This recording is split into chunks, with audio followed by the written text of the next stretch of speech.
The only item on the agenda tonight is working on the adoption by council, but by consensus here on the school and municipal budgets. So get going with that. I think the way we're going to handle this is to have the school department give us their updates first, and then we'll go through some deliberations on that, and then move into the municipal side, and I think we'll all give our opinions and some deliberation, and then leave some room for public comment, and then assuming that's all going well, try to come to some final conclusions today on both sides of that decision. So I'll start by, again, for this whole process, the participants have been incredibly considerate, thoughtful, and deliberate. We've had really good input from both sides, and it's not an easy process. And I truly appreciate the kind of style, attitude, and collaborative effort to keep this moving forward. So with that, I'll start. The school department has provided us with some updates from the last time we met, and so we'll let them go through that. Great. Good evening. Happy to just give you a high-level overview of the changes and not belabor time here by going through the entire document. If you take a look at the pink and yellow box in terms of additions that were required, you'll see that we have put back in one addition.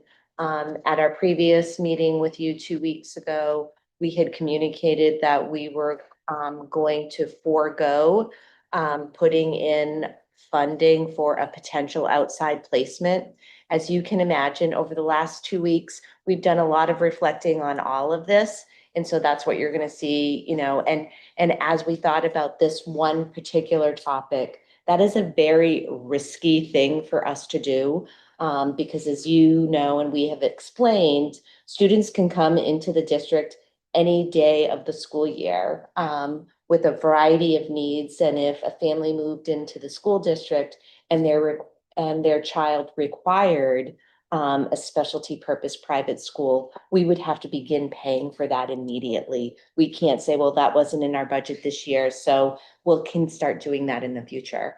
And so in thinking about what that has looked like over the past, several years, we have been in that situation, and we're not talking about a small amount of money for these placements.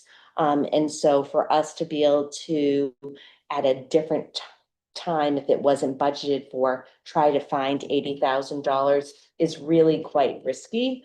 And so we put that back in, and that, is the average of the cost of one outside placement for a student. So I'm sure that for members of the public, that seems like perhaps that could cover a lot of students. But that is, each outside specialty purpose school sets its own tuition rates, and so they're not all the same.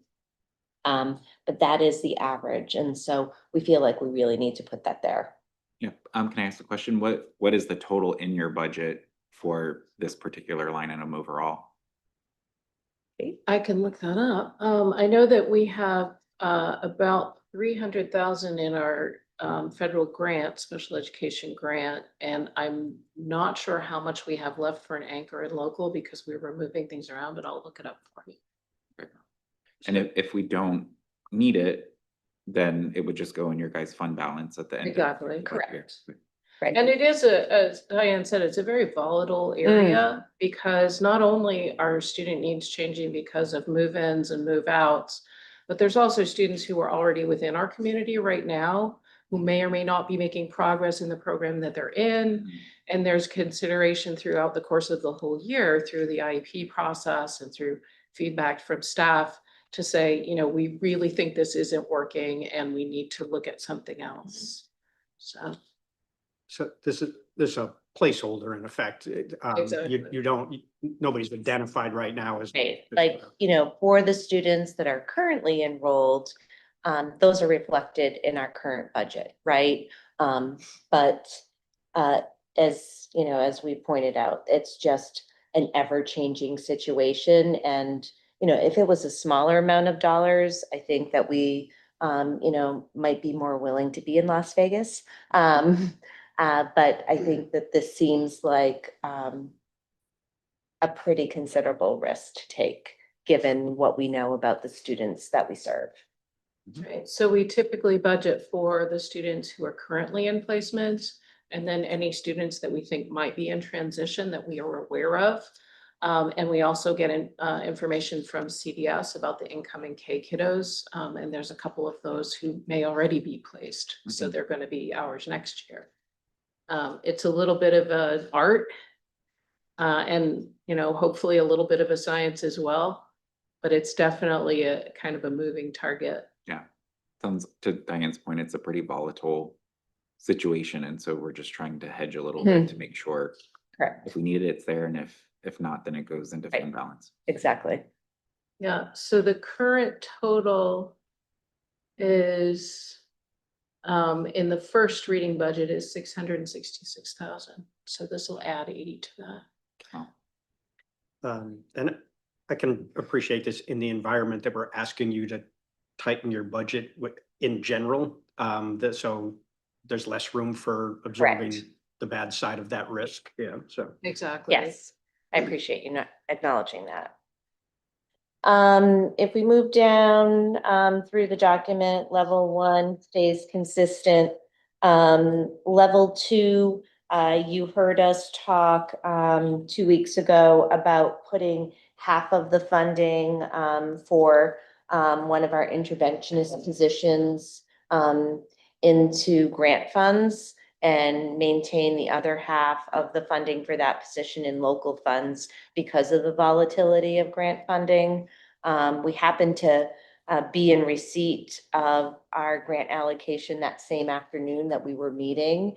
And so in having the opportunity to go and take a look at that in further detail, it does appear that our grant funds are more stable, and would provide for this.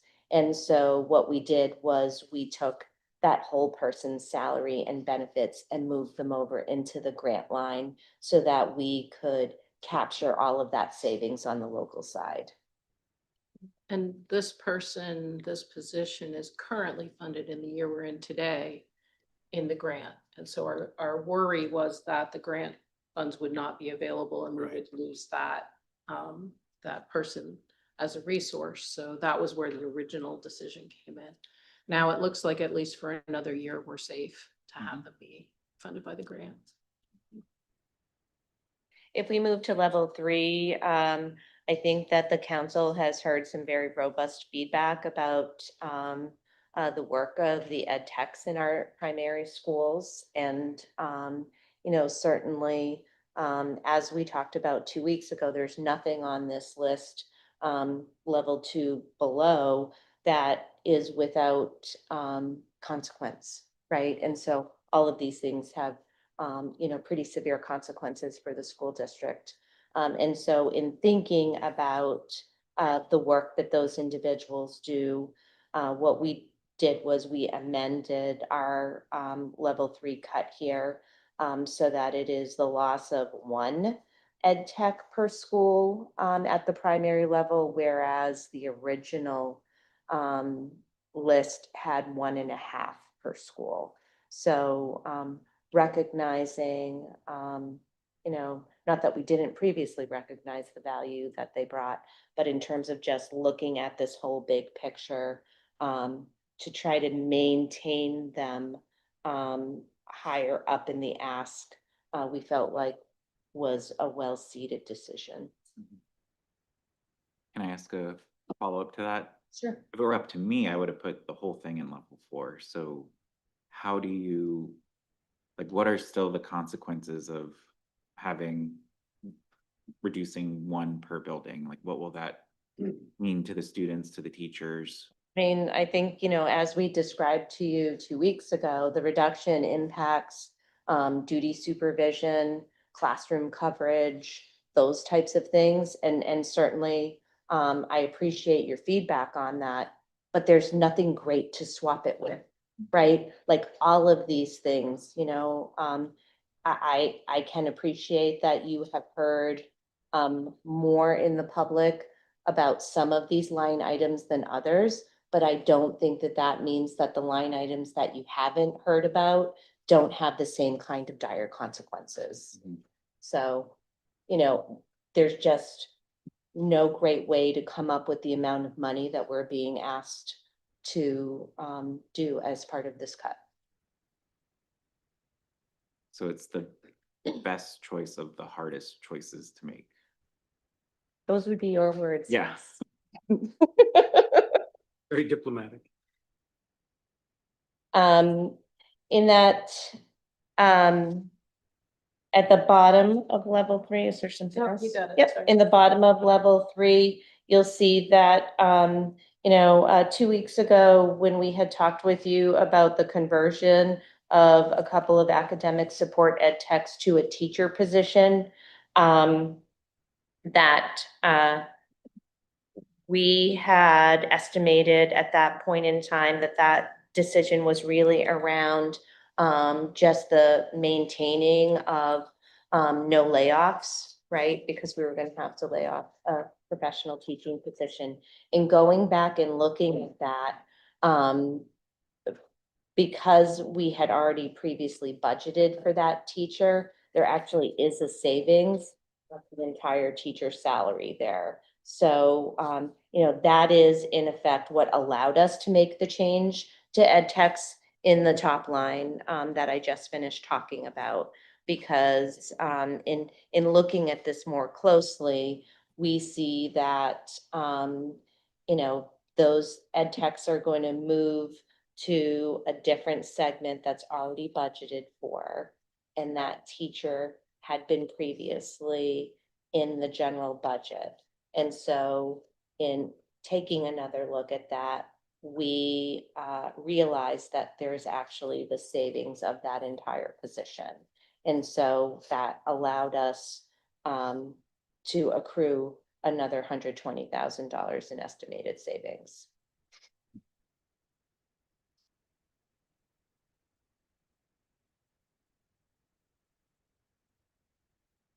That would be the impact of the changes that we've made.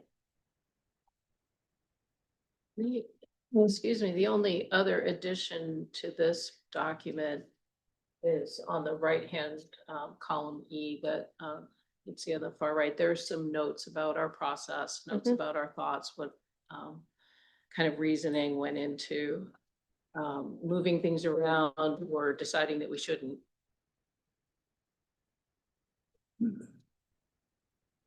I think this is a perfect example of kind of what I was complimenting everybody on earlier, is that you've had some, an $80,000 ad and all, but as far as I can tell from the changes you just outlined, the level 1 through 3 total reductions is almost to the dollar the same as it was before, right? It's actually a little bit more than it was Yeah, before. it should be Yeah. more. Yeah. The other thing that I didn't mention in level 2 is that we went back through, you see where it says 3% reduction Mhm. on all those different non-personnel lines, there's 3 lines in a row. When we first put those numbers out there, we were grabbing a bunch of line items and doing quick math and saying, okay, it's about this. And I did go back through each individual line item in the interim to figure out, oh, actually, we shouldn't touch this one, but we can touch that one. So those numbers are not significantly different, but they are slightly different from the original estimate. And yes, Laurie, you're absolutely correct. We were striving to hit the same value at the bottom of level 3 in making these changes. Knowing that that was the area where you folks seem to be focused in our last meeting. Okay, any general questions, John, on Mm-mm. where we are? I think the only question I have, which we talked about the last time, was the math curriculum decision, and I was just kind of curious if there was. Yeah, so again, in the last 2 weeks, we've been really thoughtfully considering our next best steps forward with that. We had talked in the previous meeting about really focusing on middle school as an implementation because that is the place at which our school scores are lower or more low than at our elementary level, if you will. In further introspection about that, a concern that we have is if we don't begin the professional development work with our elementary teachers at all next year, that really sets us behind. I can speak to that in a little bit more detail. So for example, at the middle school level, the implementation of math curriculum involves professional development for about 10 or 12 professionals. At the elementary level, for all of our classroom teachers are instructors of math. And so we're talking about, 10 times as many people needing to receive professional development. And so that is a much bigger bite.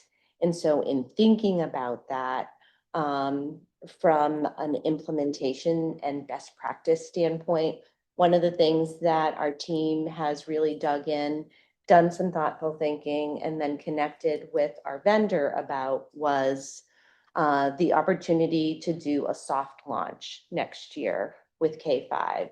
And so not to begin that work with our K-5 educators until January, so that we could really work on building a strong and solid foundation and understanding of the new program. And in doing so, that would afford us the opportunity to better utilize the professional development time that we have. Because if we wait until fall of 2027, then it's kind of like a mad rush to get that finished. If we start a softer implementation in January, we have the opportunity to use all of our early release days from January to June. We have a full professional day in March. And so that would give us a strong head start. And so in talking with the vendor, our director of curriculum was successful in getting them to agree to call the elementary component of this a pilot. And so as such, we would not incur any costs for any of the digital licensing. As some of you may be aware, most of our curriculum have like online textbooks or online resources for both students and teachers to access. And as you can imagine, that is a costly piece of that implementation. And so we're in a position now where the vendor has said, in terms of thinking about our idea around the launch to call it a pilot, we would be able to achieve about $50,000 in savings next year. Because what they would do is they would provide us free digital access for next spring so that our teachers could pilot 1 or 2 units of the new math curriculum. And that sets us up really well because then that affords us the opportunity. They've had a strong foundation of professional development. They try 1 or 2 units to see how those go. And then we have the opportunity to embed more professional development between the end of the next school year and the start in fall of 2027 for the full implementation. And so, we're thinking from an instructional standpoint that would be our best decision moving forward. And it would, to your point, lessen the cost. In our previous iteration of this, we showed about $186,000 of savings. What I have discussed here, which again, I think we can get behind soundly because of practice and the way we want to move a very large number of staff forward with professional development, that we would be able to do that. But the anticipated savings, if you will, would be more in the range of $50,000, not $186,000. I would also suggest that that is a very strong decision to make, because moving that forward next year is a non-negotiable. And so, we feel, given where this budget is currently at, and knowing that there is going to be some of the school bond that is going to go online next year, we're already going to be in a different position in terms of trying to solve a tax dilemma, if you will. And so it seems to me that it would be a really solid decision to take as much of a bite into this math curriculum this year, both educationally for the reasons that I've just stated, but also from a financial perspective, because otherwise, if that 186 is completely gone for this year, that sets us back right from the start for next year, because I would not, we are not in a position to forego that beyond next year. In your comment, you have kind of a concern that you don't face the same battle next year. I think, just for myself, I'd be very hard pressed that if you've invested all but $50,000 into it, to not continue that. Yeah, but no guarantees. I mean, the Right. makeup of the Yeah, committee could I be just different. want to Yeah. be fair, Yeah, right, and yeah. straight with our officials, and letting you know where we stand. That it's a deferral and not a elimination. Right. Yeah. I think it was my understanding that the piece that would be pushed off to FY 28 would be more the consumables, the student materials. Is that correct? It's actually the digital licensing, Oh, it's the because digital- they're gonna give They won't those up charge as us a, for it right. until the next year. Right. Okay. Yeah, so can you guys remind me, how much of your fund balance are you applying each year, and did you 2.5 million. consider applying any more, and can you remind us why that's a bad idea, like you do every year? Ask this question. Well, it's interesting that you bring that up, counselor, because I think it gives me the opportunity to preach to you. The smaller our budget is, the less likely we Mhm. are to generate a large fund balance. So Right. we've been carrying the 1.5 million. I think this is current year, I think, is the third year that we've had it at that level. Next year would be the fourth. I think best practice from my perspective is not to spend more than you can generate in 1 year. And so I haven't considered using more than that. Last year we generated about 2 million, and using 1.5 feels like the right way to go.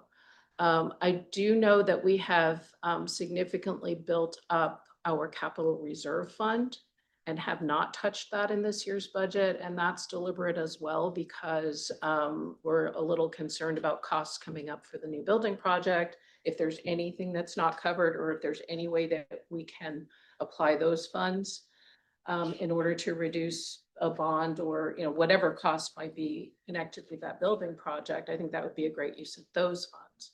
But general fund surplus to me has been really static at generating just about the amount that we need for the coming year. Which is why I wouldn't suggest going above that. Yeah.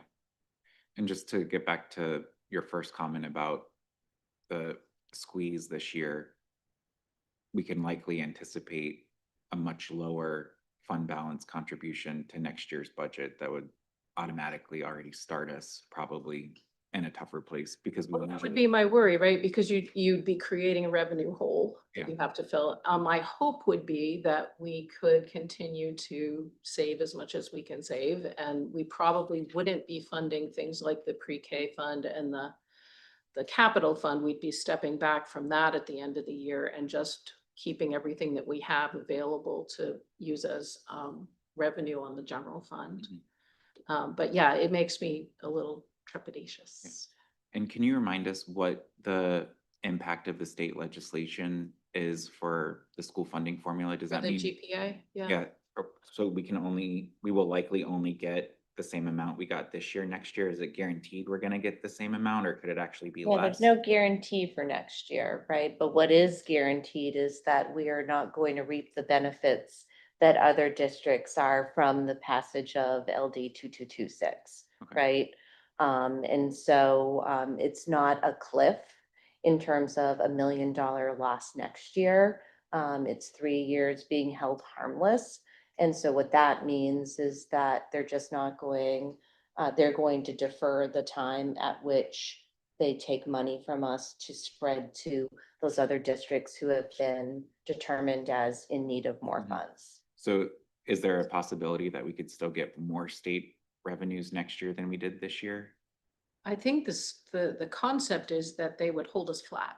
Right. Yeah, okay, that's So what I we was would be thinking. flat funded, and of course, when you're flat funded and your expenses increase, then you're basically creating a deficit. Right, but to say that's an exact number being the same would be like an assumption, because our 279 is based on the number of students that we have.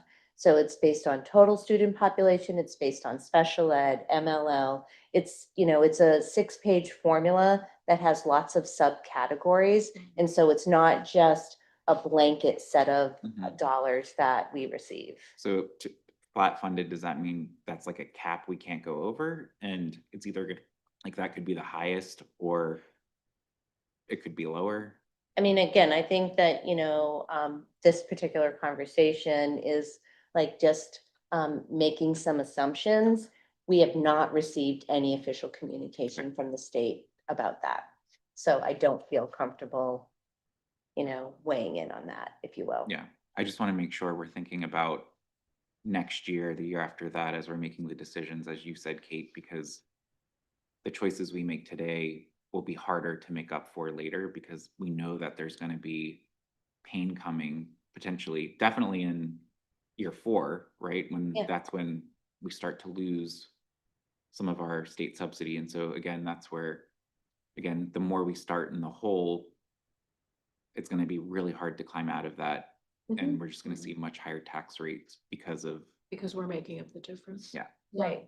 Yeah, and I think, to Diane's point, everything will be run through the EPS formula. They do that every Mhm. year. They count our kids, they count all of our staff. They work the formula every year. I think that the concept is that if our GPA was meant to be under the new formula significantly lower, that they would try to save us from that. Right. The new formula takes into account that economically disadvantaged rate, right? Which, when the legislation went through, was predicated on an assumption that a community's free and reduced lunch numbers are a measure of the level of poverty in the community, right? And I certainly testified on behalf of our community, along with a couple of school board members, and tried to make a strong case about that, because I don't think that our student population necessarily reflects the overall population, because only 24% of our community has kids under 18. And unfortunately, we were amongst a very minority group of schools, and are incurring, in fact, the largest loss of any school district in the state. And who knows, maybe while we're predicting things, they'll change the statute again. Karen? We can always hope. All right, well, I'll say, I know we're gonna kind of do these in a row, but I'm very comfortable with holding it level 1 to 3, and I would like to capture that 50,000 from the curriculum update, but so we can come back to that, I guess, for final decisions, yeah. I'll comment generally, just, I put a lot of feedback directly, because I mean, ultimately, again, it's the school department's decision how they're going to end up spending the money they have. I will say my goal this evening, though, is I personally think we need to put more money back into the school budget and remove it from the town budget, especially considering the correspondence that we've received. So when we say like, I support levels 1 through 3, I do not support levels 1 through 3. Like, I just don't. If we could work from magical numbers this evening, it would be great to, go with levels 1 and 2 and keep level 3 in there. I think I've been waiting to talk, because a lot of my questions have to come on the town today. Where I'm at. And also, I want to say the 2%. Yeah. 2% is our goal tonight. So I would say, I agree with you. I'm not comfortable with all of level 3. Um, I don't know if I would say we need to not do level 3 at all. I would be more comfortable saying maybe half of level 3 from a dollar value perspective and let the school figure out how they would want to apply that back to their budget, knowing that there's still tough choices. But again, based on the correspondence we've received, I feel like I've heard a lot more about the ed techs and the classroom sizes, and that seems to be the feedback we're hearing mostly from the community. And again, I've just been shocked at the volume of emails we've received. I counted them today, 63 emails that we got. I've been on the council for 6 years. I looked at the full 6 years. In that 6-year period, we got 5 emails expressing concern about the school budget not being funded appropriately. And that was during the revaluation year when we were also going through a very similar exercise, knowing that it was going to be a tough year. But I don't think the impacts were quite as severe. So to me, if that resulted in a $4.2 million gross budget increase for the school, that would still be pretty low relative to inflation for what you guys had in the past. But I think it's a very different year this year in terms of the level of state subsidy we got. Like, we didn't get as much of an increase, plus the valuation value wasn't as high as we would typically get. So I think our revenues this year has really created the pinch point to try and get to a 2%. So for me, I'd be more comfortable with a total number that was close to 1.2 million on the school side in terms of adjustments, and allow the school to kind of figure out how to add those monies back in for what's most important. I don't know, like, I would trust you guys to kind of make those conclusions, but again, what I've heard is ed techs and classroom sizes seem to be the biggest concern from the emails we're getting. They're all concerning. I know they all are, but you know, Mhm. making tough choices, I think, Mhm. and trying to also be thoughtful of other people who we hear from the public, which frankly, we have not heard from many this year saying we need more cuts, we need more cuts. It's been quite the opposite. Like, I know we've gotten a couple of emails saying stick to 2%, but the overwhelming feedback I'm hearing is, you know, support our schools. Mhm. And again, what I just found interesting was I was curious to see when we did our Dunstan TIF, like how many emails we got between first and second read. So 63 for the school budget, 43 for the Dunstan TIF. And so I use that as a barometer to say, how is our community feeling? And I anticipate if we go too far on May 20th, the room's going to be packed with a lot of people saying they don't want us to support the budget. So my preference would be to make sure that we, for second read, you know, don't go any lower than 1.2. And then again, maybe that's even still too high. And we'll see who shows up and gives feedback, but I'm not comfortable going the full 1.7. I think my challenge in that is that we've made these commitments around goals for the whole community, and kind of adding back $500,000 to this. I don't see that there's any way that we gain that from the municipal side, but I think that's our next step, is to go through that and see where we get to. Frankly, I don't think we'll get to 2% even if we left this in. So, but I think I appreciate what you're saying, and I certainly have seen the same feedback. And also, I think the only way forward for now is, we weren't intending to have a decision right now about schools. Frankly, I thought there was more consensus amongst us on this. But I think we need to go through the municipal side and see where we land. Thanks so much. Welcome.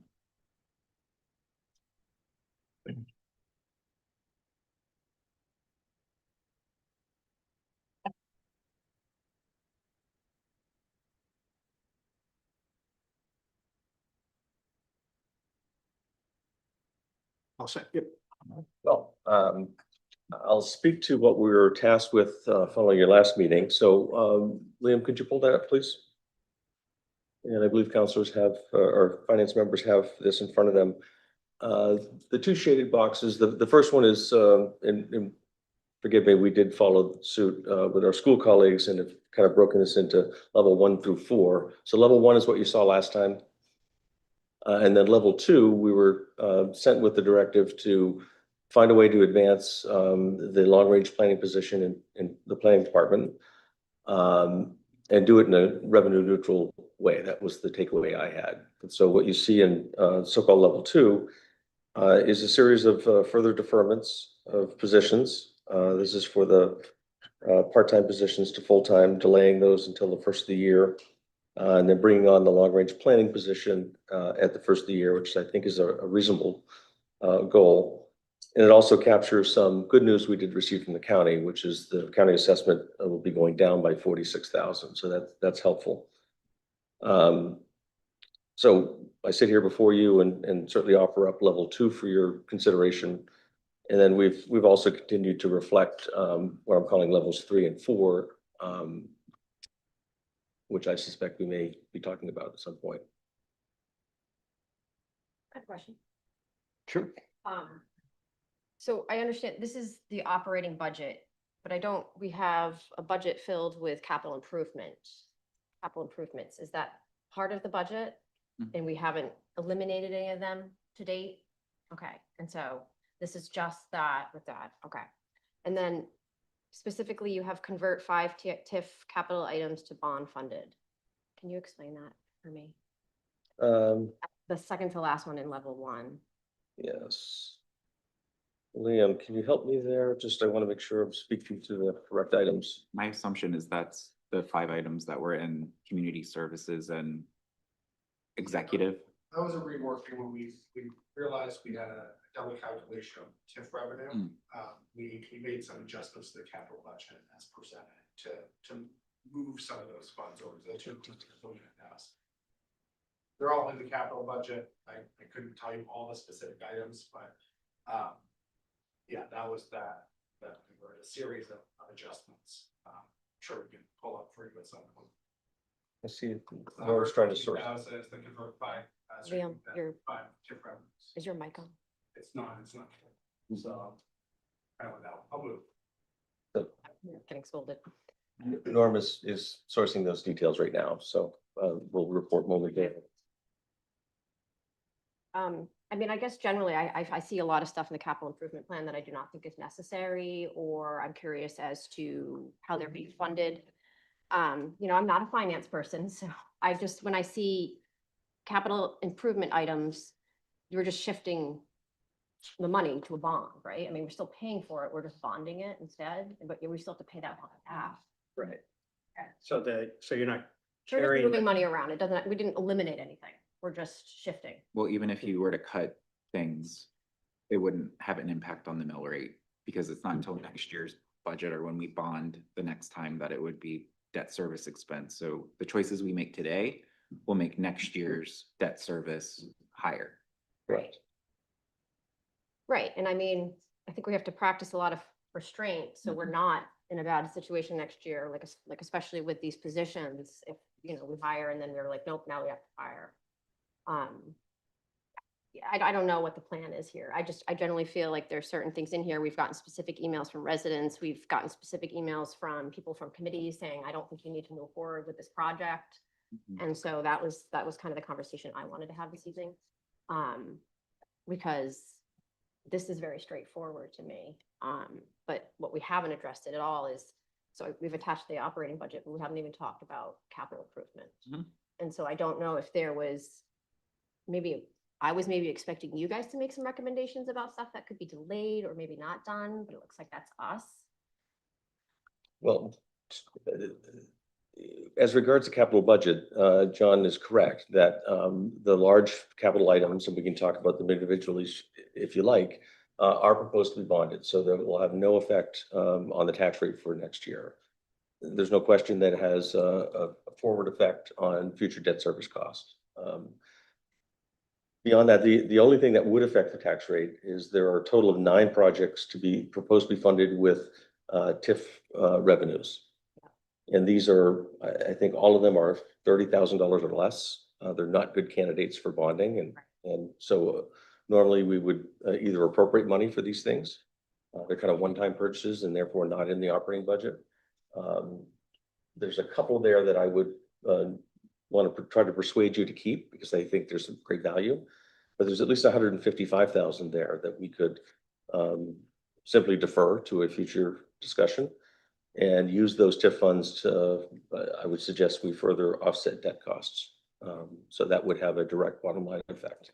Just to dive into the weeds really quickly, the Scarborough Memorial Cemetery expansion, Mhm. is that still in there? It is. I do not support that. Like, I more of like, I would love that to go to like Conservation Commission. I would love to further explore possibly less environmentally sensitive areas to expand the cemetery. I don't know how you guys feel. I strongly feel, I go there a lot. I know that area. I mean, you guys actually said that's like 40 acres of forested land. So I hate to attack a small budget item like that, but I strongly feel, I just do not like that. I would love to be able to get feedback from like the Conservation Commission or take a pause, see if there's maybe somewhere that's better to do that. But when that came up, I don't like it. Also, because, you know, we're using funds because it's a wet area. So part of the money we're using is to deal with the fact that it's wet there. So that one just bothers me. I would love to just get rid of that or like maybe put a placeholder in it and spend a little more time. I don't know what Doug did. I don't know if he explored other areas. It was just like, hey, like this is obviously a logically good place to expand. I selfishly am like, don't cut any more trees down. The marsh is right there. The Eastern Trail's there. So not a big deal, but it is money. And I don't know if we could take that out.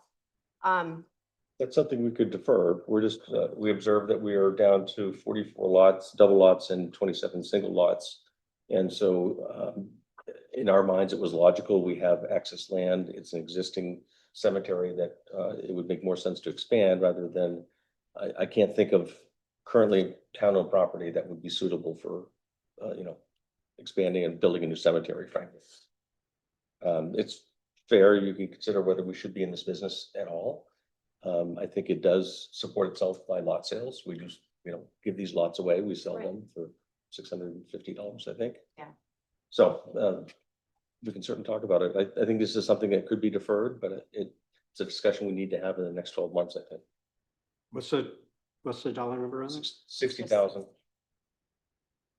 I mean, to Karen's point, like, do we fund this?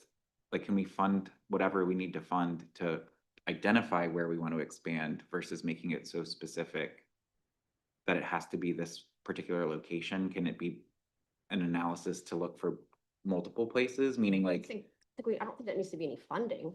I think this was for Doug to do it.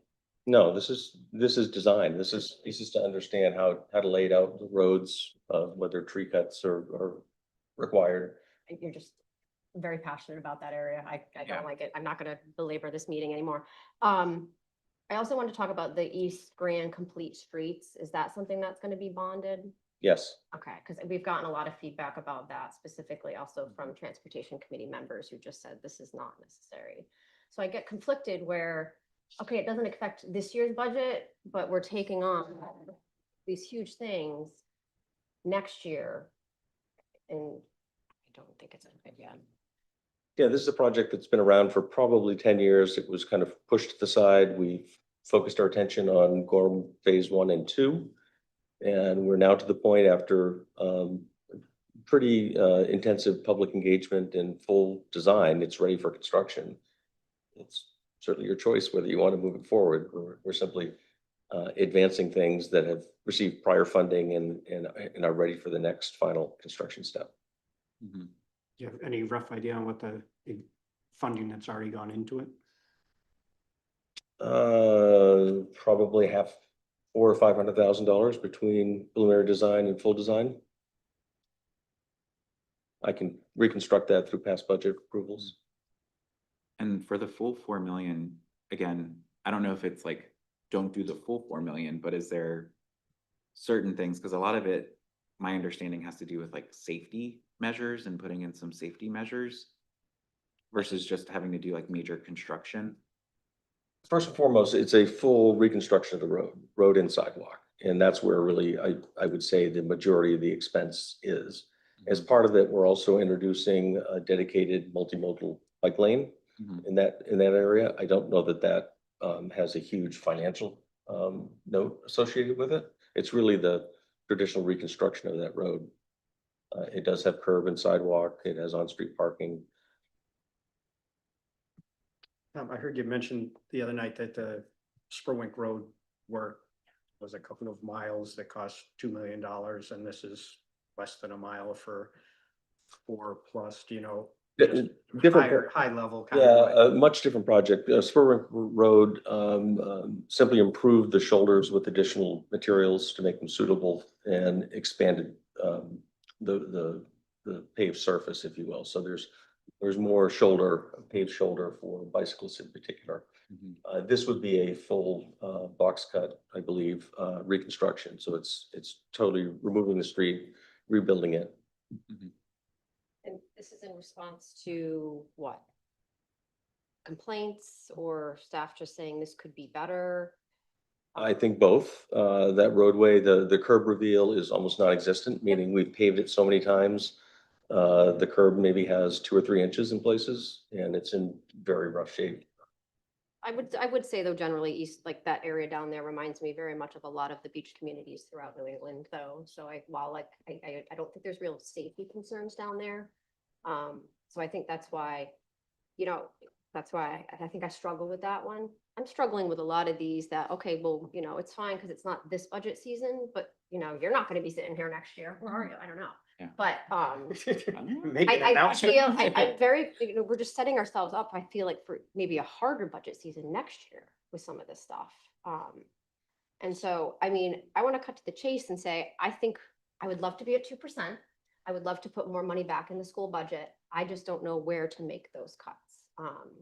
Between bonding and what's in there and things like that. And that's why I think I kind of go to you guys going, where can we?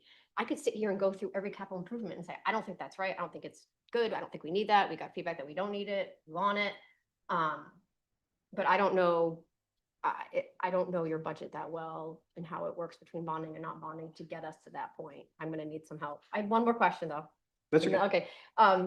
The peer replacement, I know that they have money, a grant. Are they going to lose that grant if we No. don't match up? No, I believe this is a separate project from the grant. Okay. Well, I know some of it times it's matching and we don't No. want to lose that match. No, I believe this is separate from the grant funds. So To can your point, I just want to ask a question on the TIF funding that we were talking about. Mhm. That there are other items, capital items that are listed as being covered by TIF revenue, right? Besides these ones we did on the first round on the double count. Yes. Is there an opportunity there where those could not be funded by the TIFs and the TIFs could be reallocated into operating?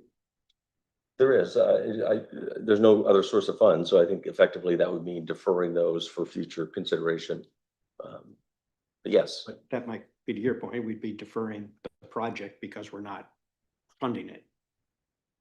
yeah. From a capital budget point of view, that is where you can actually move the needle for the tax rate for next year. Everything else is either requires voter approval, and it will be bonded, or I'm proposing bonding.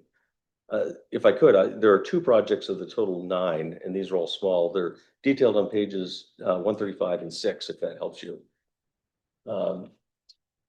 We have 8 of them proposed to be covered by the downtown TIF for a total of 155,000.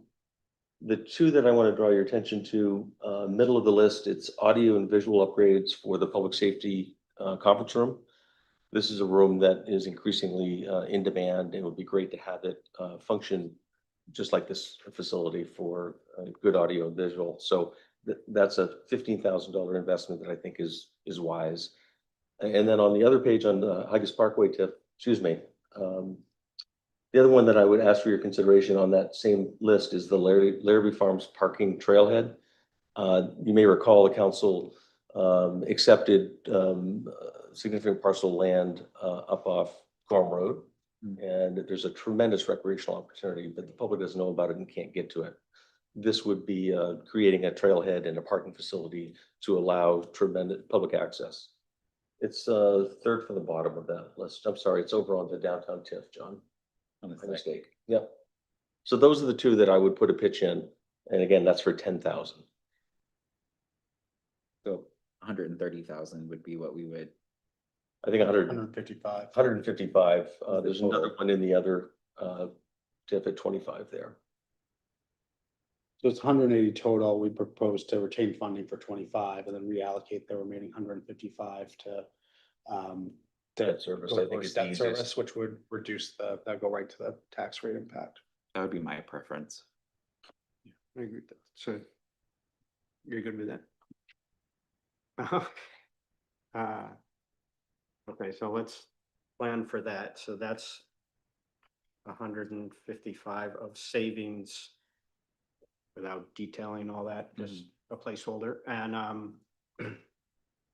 As it relates to the East Grand Ave, there's been so much engagement with the neighborhood that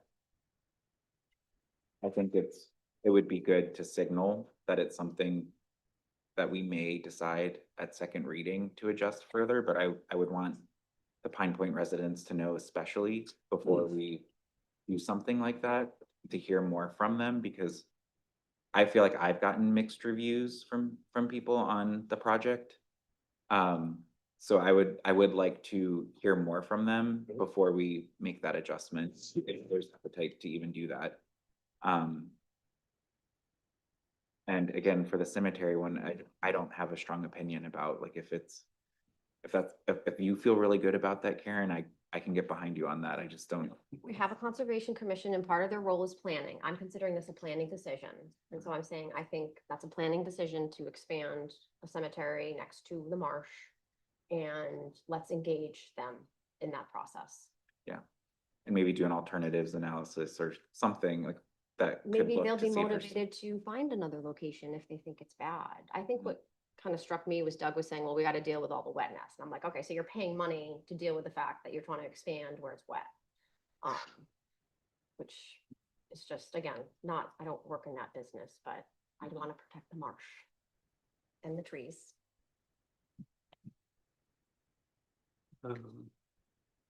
What about, sorry, no, go ahead. so when we look at the operating budget though, have we gone through what we're actually eliminating? Are we eliminating things? Are we just saying, yep, level 1, we're eliminating all of it? Level 1, I think we somewhat accepted that effort in our last meeting. Okay. That doesn't mean we can't Right. revisit it. And those were the kind of the first round of reductions that town management found. And then the level 2 to 4, many of these have already, well, except level 2 is new in that those are new changes with a net of how much were they worth altogether? 6,000.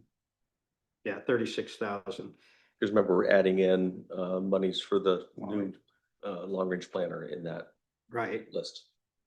And then when you get to level 3, well, 2 and 3, some of that is deferring, not the positions, but the start time, the hire dates, is how we're finding the savings, which is a savings this year, but we're still adding the position. So when whatever number we're at right now, you guys are keeping track. Okay. Is that including level 2? No, well, no, we need to talk about those.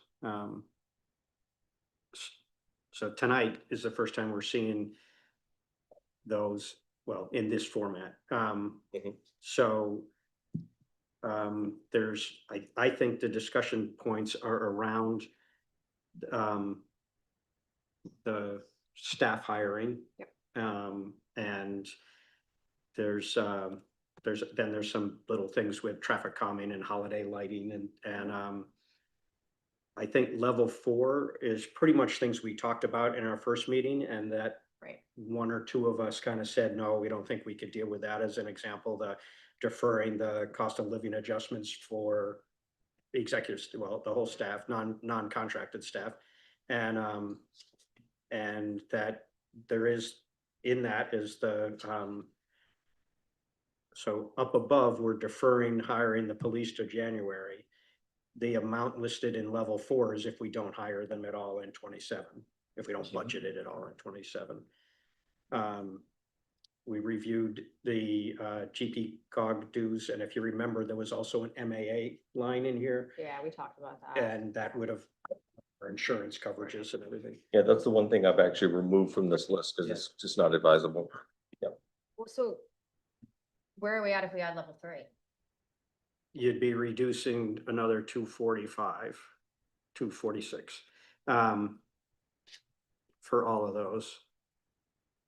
And for level 4, you'd reduce 745.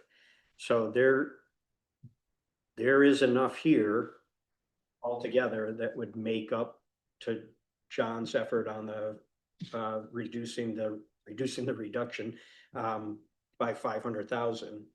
You can find 500,000 in here, but I think we need to find some consensus around that. It's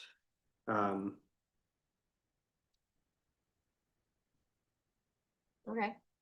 You want me to speak to any of the level 4 impacts? I don't think we're, Well, we've already added in 155 from the TIFs, so Mhm. that's been a net positive change to the 1.148. Mhm. When I look at level 3 and level 4, and I'm sorry to say this, Norm, but the only things that I feel like in level 3 and level 4 that I would be comfortable completely deferring would be the town clerk part-time position and the finance clerk part-time position. And maybe the holiday lighting, but everything else in level 3 and 4, I feel like I wouldn't want to see us make those choices. what is traffic calming?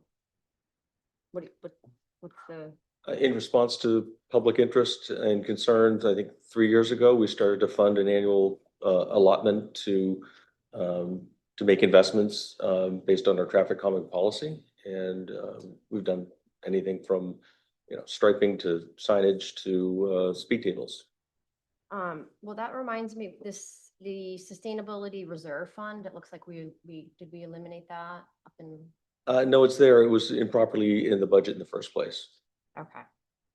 All I will say is I am supportive of traffic common. I am a little concerned that we have been focusing a lot on that one subject. And I understand traffic is an issue, but we have spent a lot of substantial time and I guess funds in that. And so I'm not saying, I don't think we need it. I'm not saying, I think we've created a system that works maybe, but I don't know if we need that money. Is that to implement in response to the ordinance that we created? It's not an ordinance, it's really a policy. So you go through a series of evaluations to determine what is the correct traffic calming approach given the problem. So this is a budget item on a policy. How much did we spend last year in traffic calming, or this year, I guess? I'm sorry, I don't know that off the top of my head. Can you look at this? I know I'm making enemies with this proposal when I say that, because I know this is a big deal to a lot of people, but I do feel like we have spent a lot on that one subject. And I know that is a big issue with people, but there are other issues going on.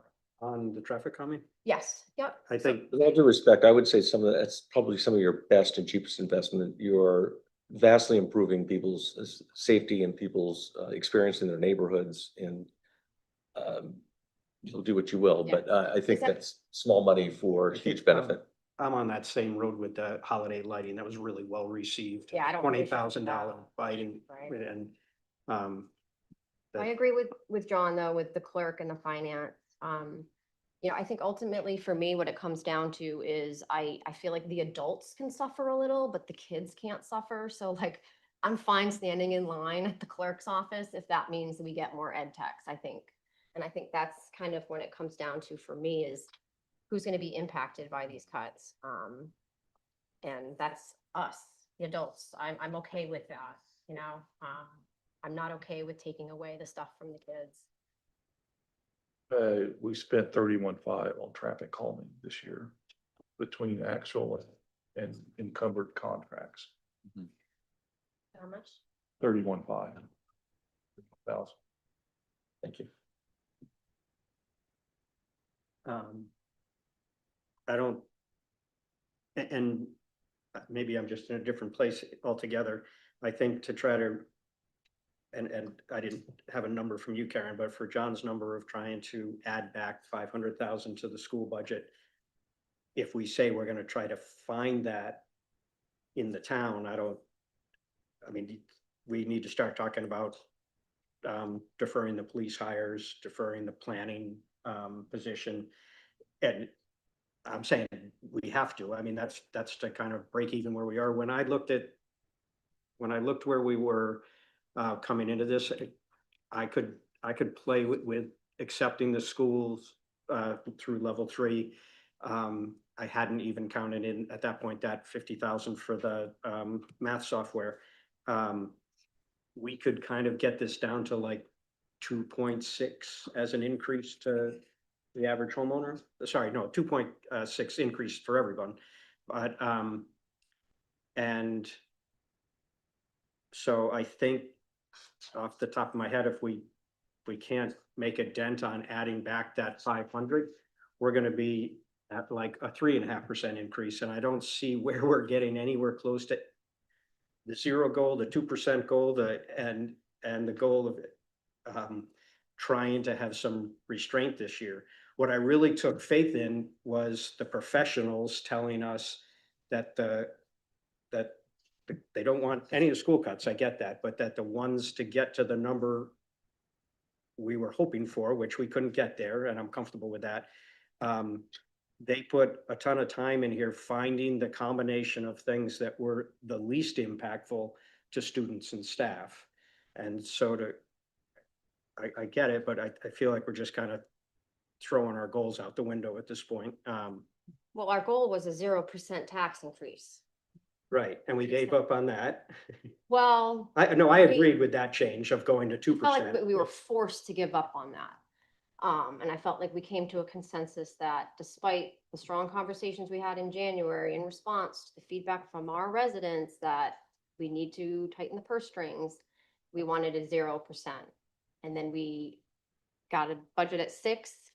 And so I feel like we're stuck doing a lot of hard work because we had such a big gap to deal with. And so I felt like 2 was the least we could do for the residents. And so I think I'm turning to Tom and Liam and Norm and saying, help us get there. How do we keep the ed techs and follow through on this goal and this promise that we made to these residents? I mean, we sat there and we said, we hear you, we have the school project coming. And that's why these deferments are just like, no, like I can't agree to some of these deferments of just, saying, oh, well, that's next year because I'll still be here next year. Hopefully not in finance, but still here. And so I think, I don't know. Tom, can you help us get to 2%? Well, There's no way to do it without removing existing employees. I can say that for certain. And roughly speaking, depending on which employees are chosen, it's probably 6 to 8 of them. Okay. yeah. So my philosophy on this is maybe a little bit different than yours, Larry. So the way, in my opinion, the process works and the way I approach it is we've always historically set a 3% mill rate goal. The town and the schools come in saying what they think they need to deliver level services with some investments potentially. We learn through the process not only what it takes to get there, but also hear from the public in terms of what their opinions are. At this point, I would say if we got to a 2% or even a 2.6%, to me, it wouldn't be a failure because we didn't hit the goal. It would be a failure because we're not making wise investment choices for things that are important to our community. So I would be perfectly happy with whatever the adjustments are with the 1.148 plus the 155 for TIFs, plus removing the town clerk and finance position on the town side.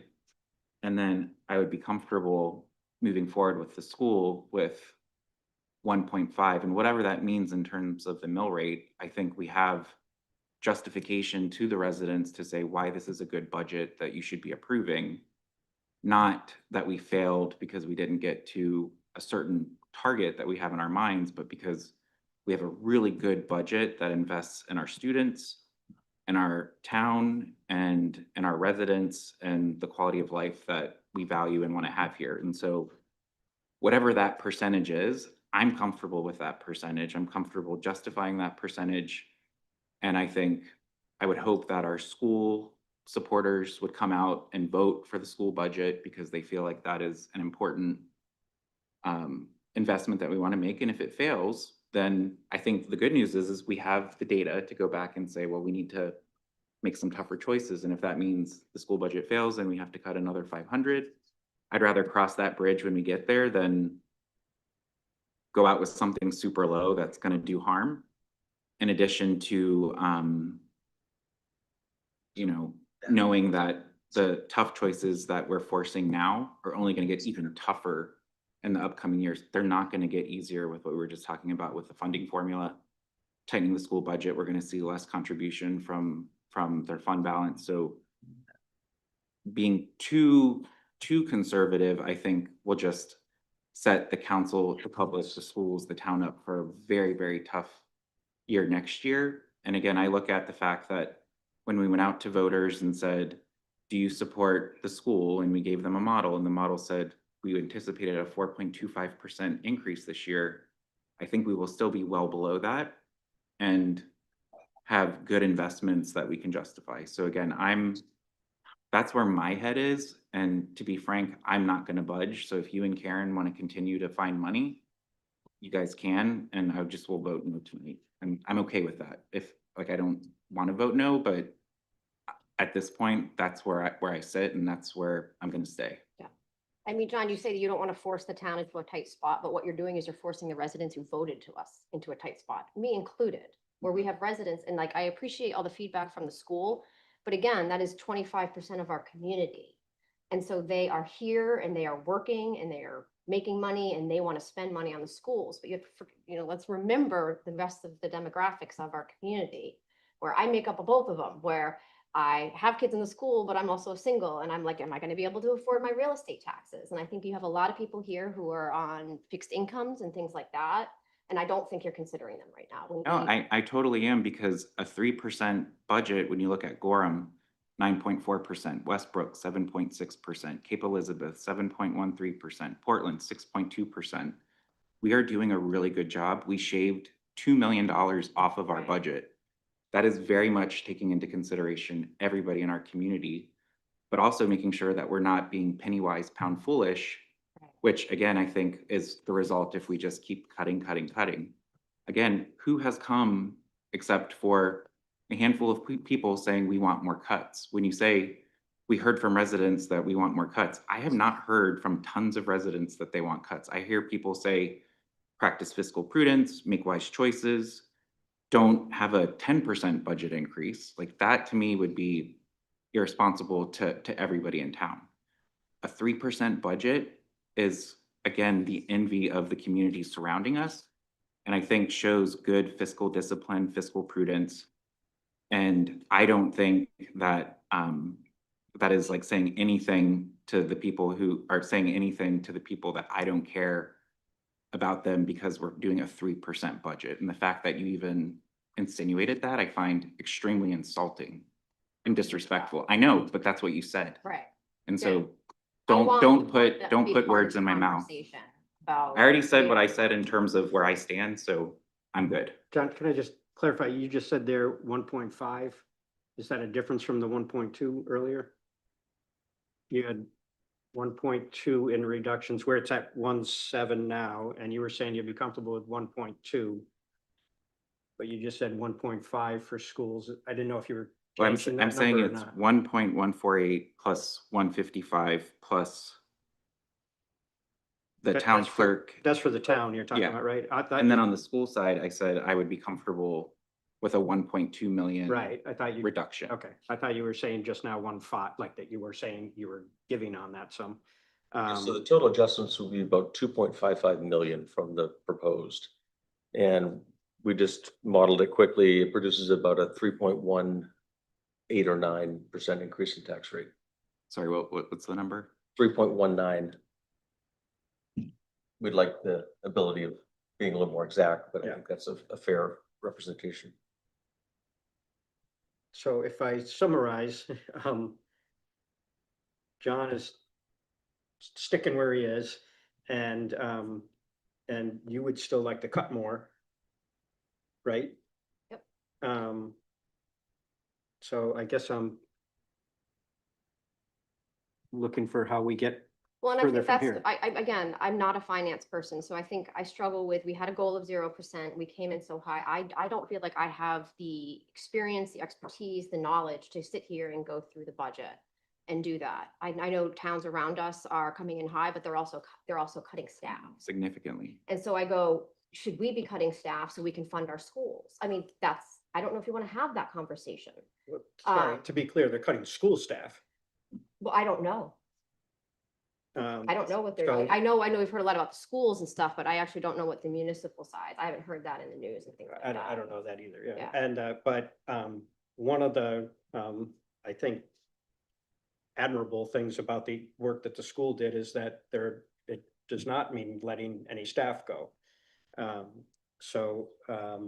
But I think we'd have to spend a little bit of time maybe trying to, I know you're stuck, and I don't mean that badly, I mean, you're just decided.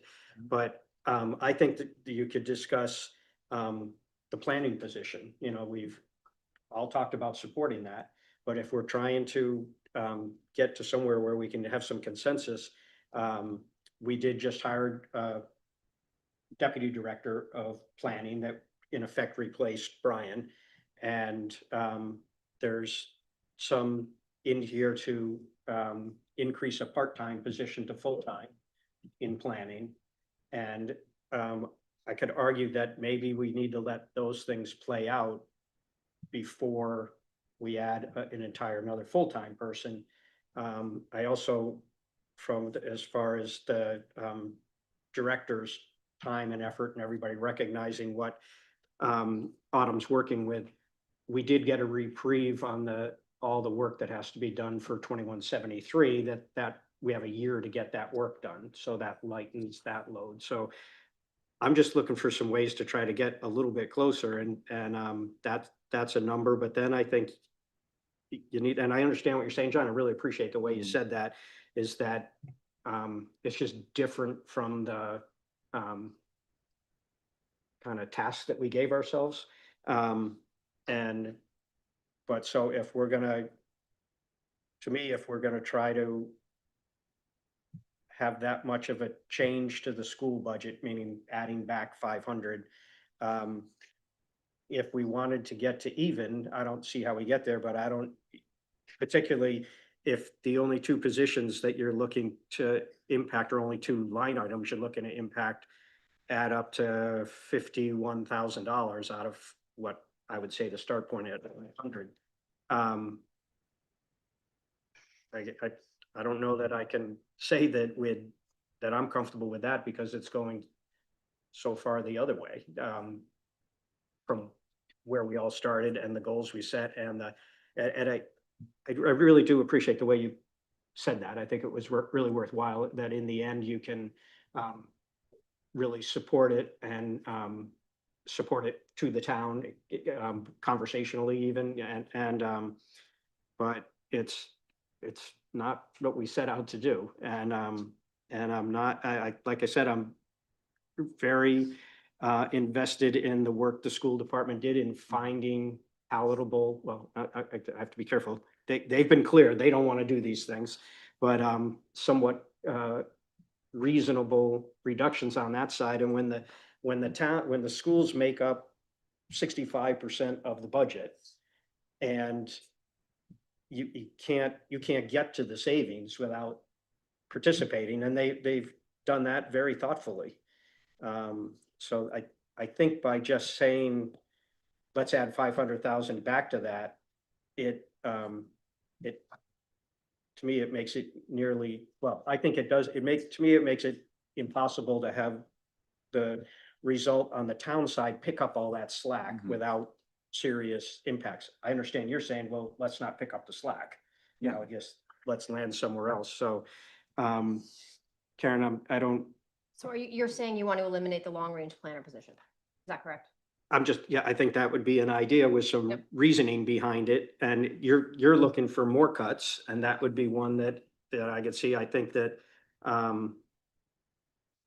the, we're just not gonna we've already deferred the hire dates of these positions to January. Mhm. But Do other towns have long-range planner positions? that's it. By title, I can't speak to that. But certainly there's it's not uncommon for towns to have a series of specialized planning positions. Yeah, they might have a different title. Can we just like tell Autumn to like pause on the development and maybe focus on plans instead? Moratorium for 6 months, so Autumn can do this stuff instead. Yeah. I I don't know. I go back and forth on this I one do too, because, of all the plans, I know. but the bright side of delaying it is that hopefully it gives us space to focus on things that we need to focus on. Because what this would do is it would probably accelerate our ability to do and use the plans that we have to get results. So I see this as like, again, a really wise investment if we want to make progress on the open space plan, on the climate action plan, on all these things that we have in place. Because that's why she needs this position, is really to activate and implement a lot of the plans that we have, but aren't necessarily getting results. So the question is do we want to further delay getting results by delaying this position, or do we want to start the process mid-year this year by investing in it? Again, I think it's a very good, smart investment, which is why I supported it getting put in there. And frankly, I see the reduction in the town clerk and the finance kind of making up for that to an extent, which is why, in my mind, that's why I was comfortable with removing those, was because it's going to make up for the additional cost of the long range planner.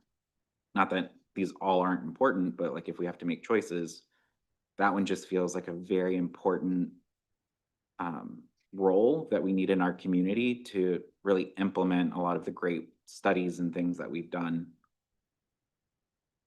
That's again, that's just my opinion. It's a good investment, but if you guys want to defer it, I think that's fine. But we then also have to practice some patience about results of some of these studies actually turning into real results for our community.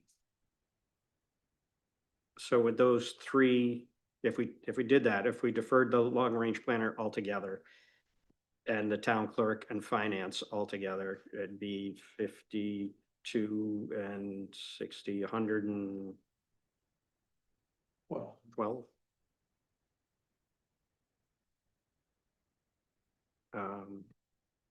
And the 155 we identified with TIF reallocation. So I wish Autumn was here, to be honest. I think it would be helpful. I don't understand how that department works per se. I generally think we spend too much time on development. But I understand that's what she needs to do. so I think I don't know enough about, I don't know if other towns have this position or if it's the planner's job to do it and we're just too busy developing, so we can't do it. I don't know. I would say we have placed an abnormal amount of work by way of the investments you've made through these multiple studies, which I Right. think were all extremely wise investments in and of themselves. So I think we've placed some very unique burdens on that department. Yeah. And this would be a natural progression, I think, as John very well said it, to start advancing the details of those plans. Would it make more sense for those plans to be sort of dealt with when we do our next comprehensive plan? I mean, we're somewhat due to start those meetings soon, aren't we? Yeah, I hate to shelve the plans because I think every year you don't advance, they get really dated quickly. Right. Some of them may last the test of time. So according to Dr. Google, it says that a majority are multiple larger, faster growing communities in Maine maintain dedicated long range planning positions or explicitly divide staff responsibilities between current development review and long range comprehensive planning. It looks like Portland, South Portland, Westbrook, and Augusta all have a separate long range planner role. And again, I think going back to, we've invested in these plans, we are a growing community.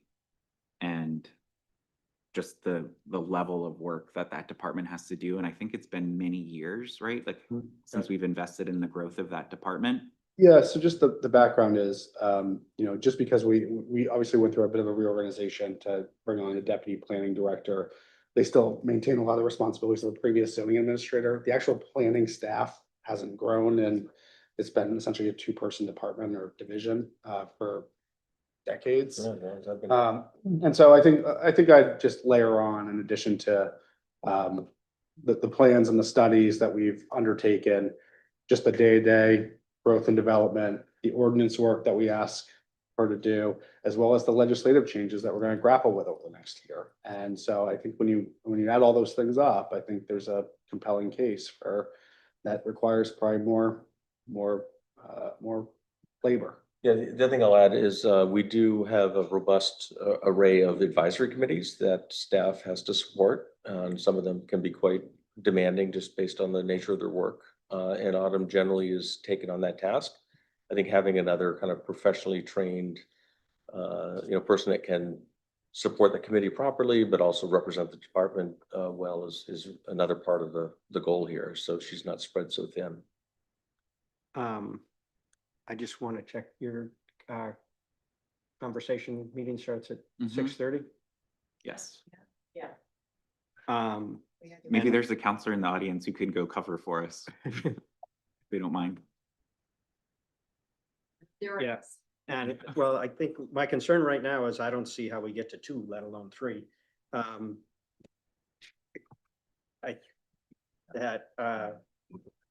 think Karen, I don't want to predict it at all, but John is, Well, let me just, I'm back to being reasonable.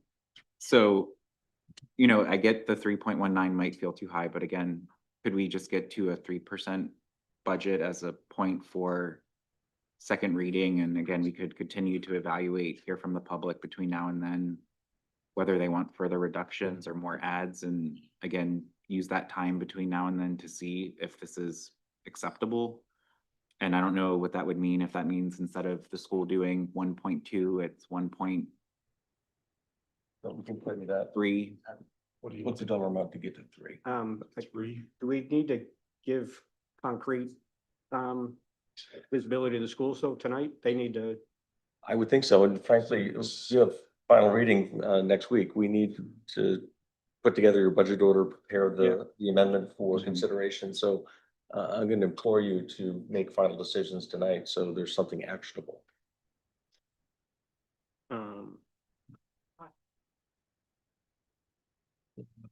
Issue 125. John is suggesting some relief to the schools, which I know you agree with that Yeah. part. And but I don't think we're finding, and there's no requirement to do this, but I don't think we're finding the dollars to make up for that hole in trying to get to the goal that you're also interested in getting to, the low spending. So do you, and I'm advocating for your position kind of, but are you comfortable with John's position of cutting the clerk, the finance clerk, and possibly the planning position as the only reductions to the town, and adding the TIF allocation as the only reductions to the municipal budget? I agree with those cuts. I would ask the town to see if they can come back with some more. We did not go through the capital improvement line by line. I don't know if there's stuff that is not necessary, stuff that. That won't impact the Uh, operating budget, really? That will not change the mill rate. I think there's still discussion there, but that won't get us in the dollars that we need. But I think, well, I'll let Tom speak to it, but I think these are the choices, the things they've identified as other ways to save. And there's enough money there to do it, meaning if you cut the police positions and well, let's say mostly be on the back of police and public works. Based on those cuts, the town would be making adjustments about 1.412 million. And John, to answer your question, Larry just listed off, including not funding the half year for long-range planning, 120,000 would get us to 3%. So From the schools in addition. from wherever, but that's the dollar amount to get to just below 3%.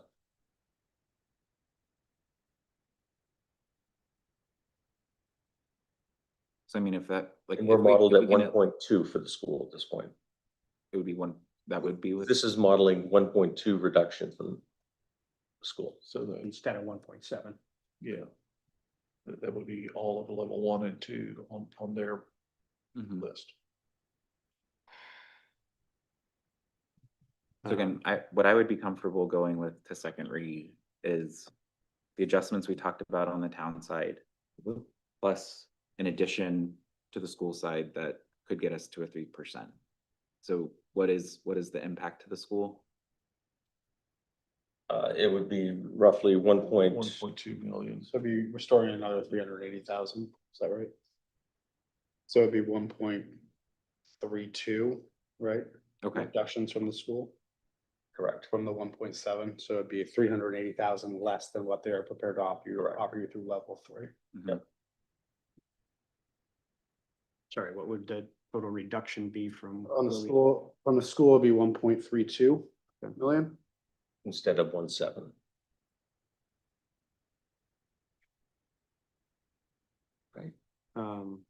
Well, you said it was 120,000, I think.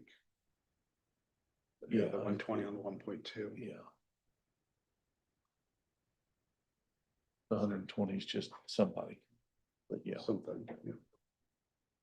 Lots of number crunching. I don't crunch numbers. I want 2%. Can't we just say? we Right now, want- they're crunching us. Why can't Yeah. we just say we want 2%, give the school back and town come back with 2?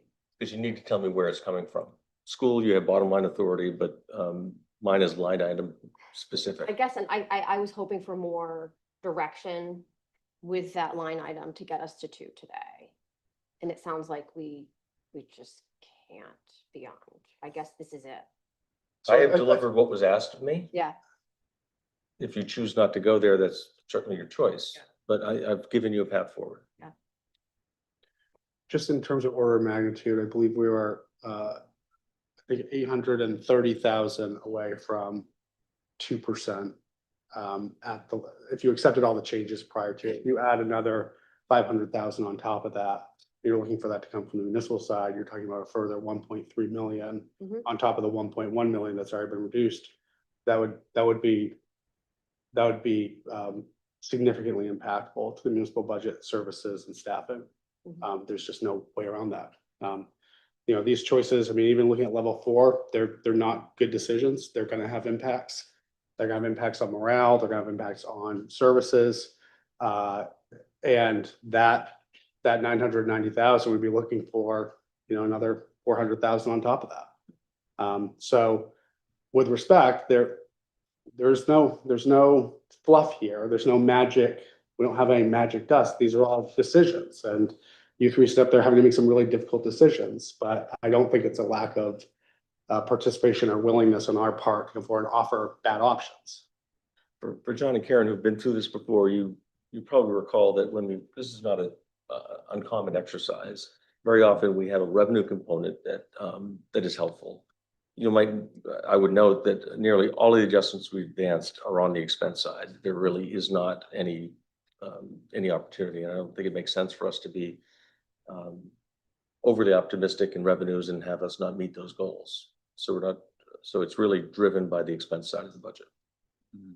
And let's not forget the August surprise, right? Right. We always get the August surprise where we get our final valuation numbers and well, we may start the budget at a 3% mill rate. It could come down in the 2s even further. And again, we can't rely on that, but if history isn't any indicator of the future, that's been what we've seen is that our valuation, it's really hard to get exact. And we always err on the side of conservatism because we don't want it to go up. Mhm. And I'm sure we've done that. So again, I totally anticipate when we get our August valuation final complete, it's gonna, again, be a little bit lower than what we approve at the Yeah, I budget. don't think it's ever been higher. at the time of commitment. I'm not gonna predict how much lower, but it's always been better than expected. I think it would be irresponsible not to come to a decision tonight. Yeah.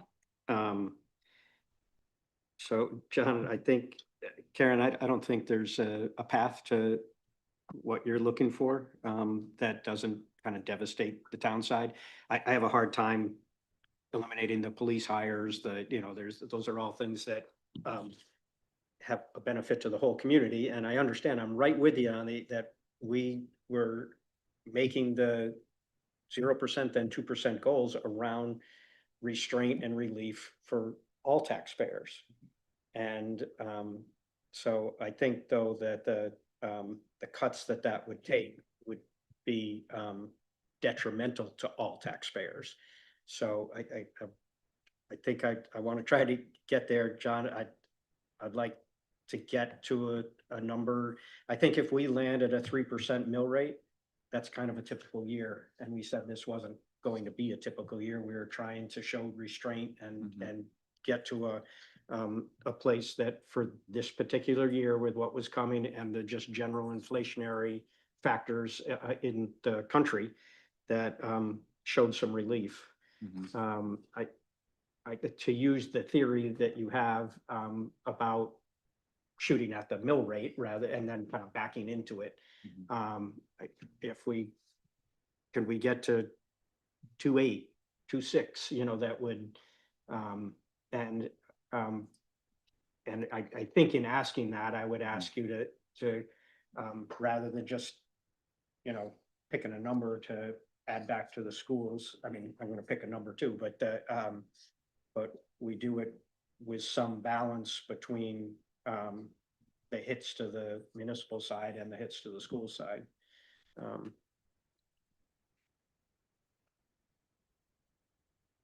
As it currently sits, the town is providing larger adjustments than the school side, if even at the 132, if that's the number you go to. We're at just over 1.4 million. Maybe instead of us continuing to deliberate, maybe we hear a little bit from the public in Okay. terms of Sure. what they have to say, and then we can decision after we hear what they have to say. Okay. So at this time, we'd like to open up public comment. And just remember, it's a 3-minute time limit, and please give us your name and address. And or welcome anybody that wants to come up and comment. I'm not on the timer, just so you know, so. No. Can Karen do the timer? I'll come up. Okay. Thanks. Hey guys, I'm Jim Marshall. I live at 7 Inspiration Drive in Scarborough. First, want to thank all of you that responded to my 5th grade students. I'm a teacher at Wentworth School, and you were very thoughtful in the emails the flood of emails you got in February from my students advocating for ways to make the town better. And I know it took a lot of time on your end, and I really do appreciate that because I think it's important for kids to participate in our democracy. And it's on behalf of those kids that I'm here tonight to advocate for them. As a town resident, I understand we need to look at property taxes, keep an eye on it. Bond rating is really important, and also the fund balance moving into next year will also be very important as well. However, the proposed cuts will negatively impact the education your children, grandchildren, and neighbors' children receive. The budget provided by the district is the best estimate of providing a high-quality, world-class education for all of our students. Due to obligations and spending mandated by the state, there is very little wiggle room in the budget. Kids show up, we're required to give them the kind of education which they qualify for.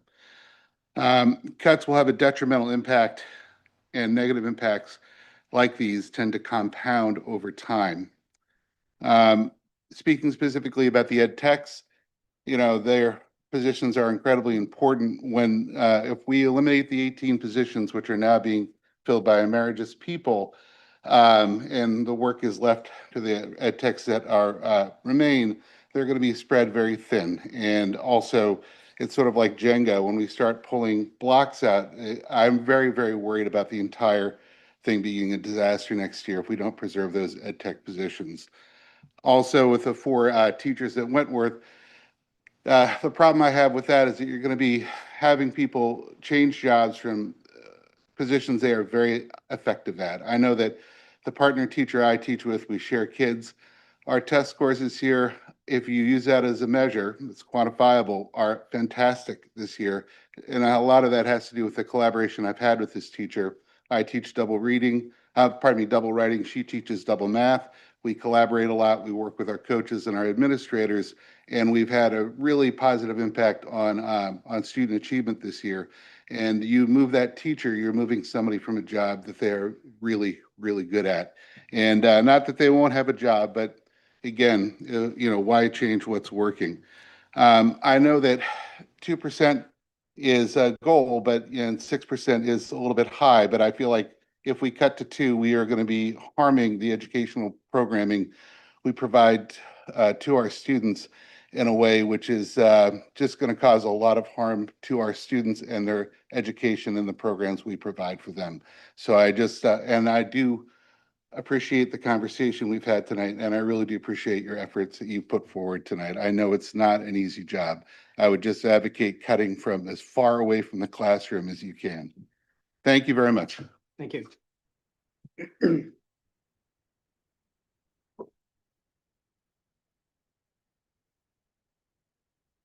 a lot scarier up here behind the stand, but my name is Mitchell Rockenstar. I am a lifelong Scarborough resident. I'm from Howard Lane. I would like to say I very much appreciate the board and the finance committee setting themselves very tight goals and being responsible with taxpayer money. It's very important to not spend too much and leave debts to your future children, which is very much something that's going to be an issue for this country looking into the future. So I very much appreciate that. But our goals in this town, I believe, have been set to be very tight, especially with inflation coming back at a higher rate than what the goal has in mind. At a 0% goal being way too aspirational. Words are hard. It's very much a lot harder up here. Been sitting back there in the chair.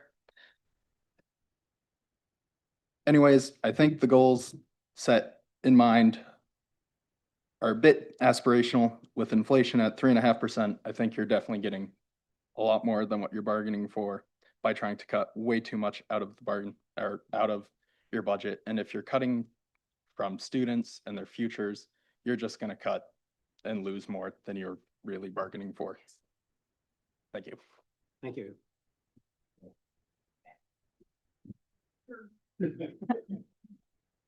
Hi there. My name is Whitney White, and I live at 18 Saratoga Lane in Scarborough.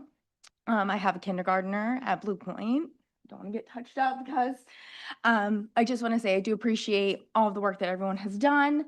And as a taxpayer, I think a 3% mill rate increase is a very reasonable goal. I moved to Scarborough for the education, and I don't want to cut the education. My child has had a wonderful experience at Blue Point, and we appreciate our teachers. He speaks of Miss Mitchell every single day, and she is an ed tech.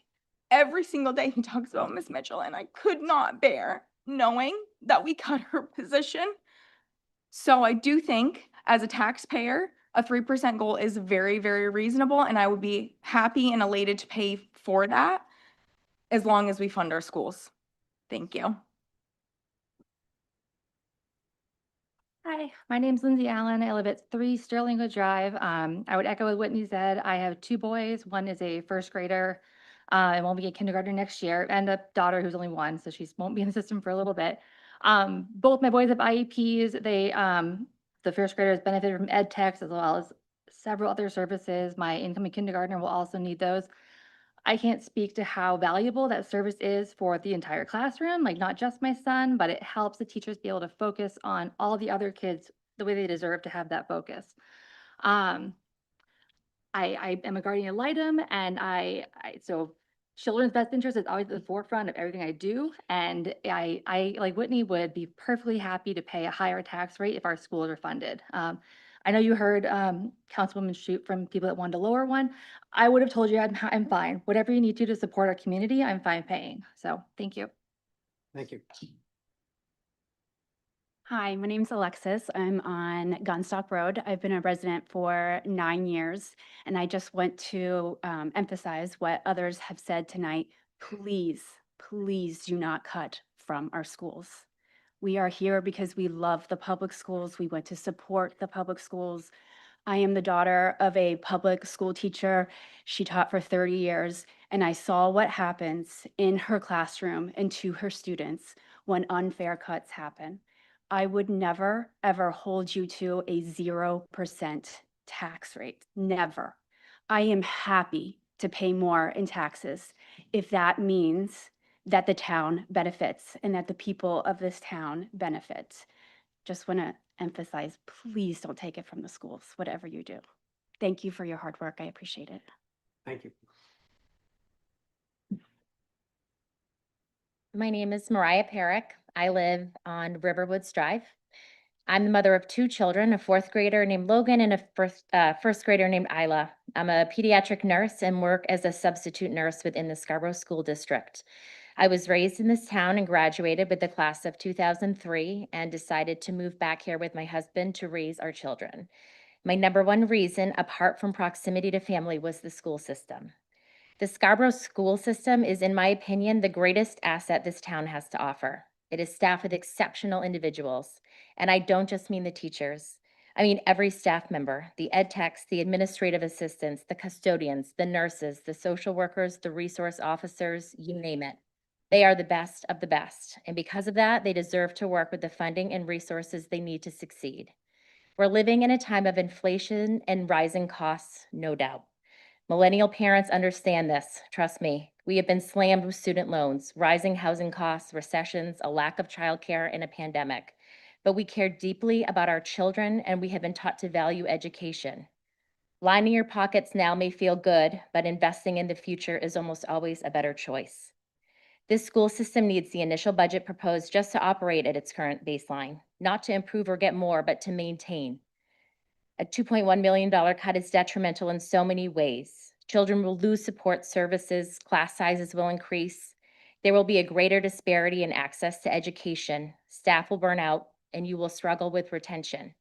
When the school system suffers and fails, the town's value decreases. I don't know how many people out there have volunteered, subbed, or worked in a school lately, but schools are not what they once were. Because of our society's inability to do so, and because of constant legislative demands, schools are filling so many roles in the lives of the children in this town. They provide food and meals to hungry children, complex mental and behavioral health services. They respond to parents nonstop, not just at conferences and report card time. They're asked to keep track of and accommodate so many different needs in one classroom that I don't know how they keep track. And they still show up to do their work with a smile, empathy, and expertise.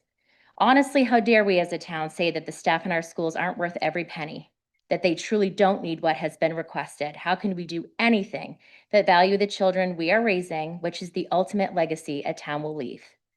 Thank you. Thank you.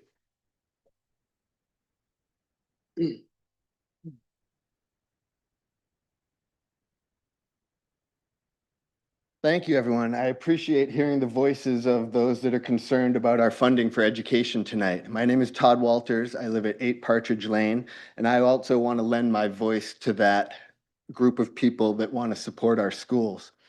The proposed middle ground, the 2.9% cut, still cuts bus routes, causing parents and children waking up earlier, waiting later for their kids to get home. This 2.9% cut also cuts ed techs that cover classrooms when teachers need to step out for IEP meetings, that cover cafeterias, that cover the playground, that cover the hallways when our children are transiting them. Removing them from those places means that there's less adult oversight and that there's more opportunity for bullying to occur. We don't want more bullying in our schools. We definitely don't want our budget to cut the things that prevent that from happening. We are also looking at a budget that reassigns staff to different positions, which results in increasing class sizes that go from 17, 18, to 22, 23. Sure, still within the 24 student cap, but have you seen the difference between a classroom that has 17 and 18 students and a classroom that has 21, 22 students?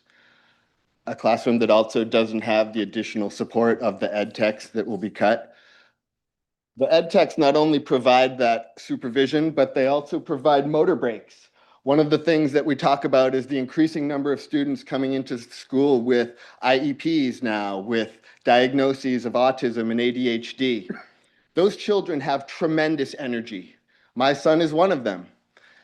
They cannot sit still for 3 hours in a seat. They cannot sit still for 45 minutes. They need those breaks. They need the wobble chairs. They need the things that help.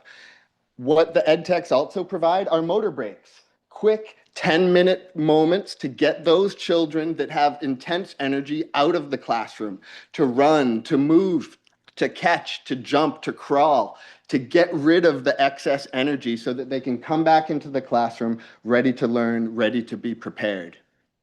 If we don't have those ed techs, not only will we have more instances where bullying can occur, but we'll also be leaving our teachers with greater class sizes and more children with less outlets for the things that they need to be able to function as effective students. I also want to talk a little bit of history here. We have not had a budget this low in increase since the austerity of the pandemic in 2021. In 2022, we had a 5.3% increase. In 2023, we had a 5.4% increase. In 2024, we had a 4.45% increase. 2025, we had a 3.75% increase. We are not in a financial crisis. We have a growing surplus every year. We have a growing unassigned fund balance. We have a growing TIF balance. We have a growing tax revenue. Under all of these circumstances, we should not be cutting our school budget. Please reconsider. Thank you very much. Thank you. Hi, I'm Steve Zamorowski. I live at 19 Teresa Massey Lane. First, I want to thank you and the staff, all the great folks we have that make Scarborough a great place to live, and I'm proud to call it home. I'm a member of the Parks and Conservation Land Board and also the Housing Alliance, but I'm not here today to represent those groups. I'm here to represent my daughters, their families, a kindergartner and a second grader at Blue Point School.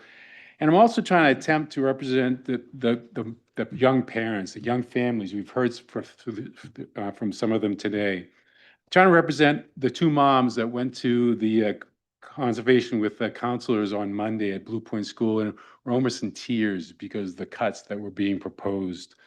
I don't think those folks are represented when you talk about the residents who want tax cuts, can't afford what we want to provide as far as services. I think that is a voice that we need to hear more loudly.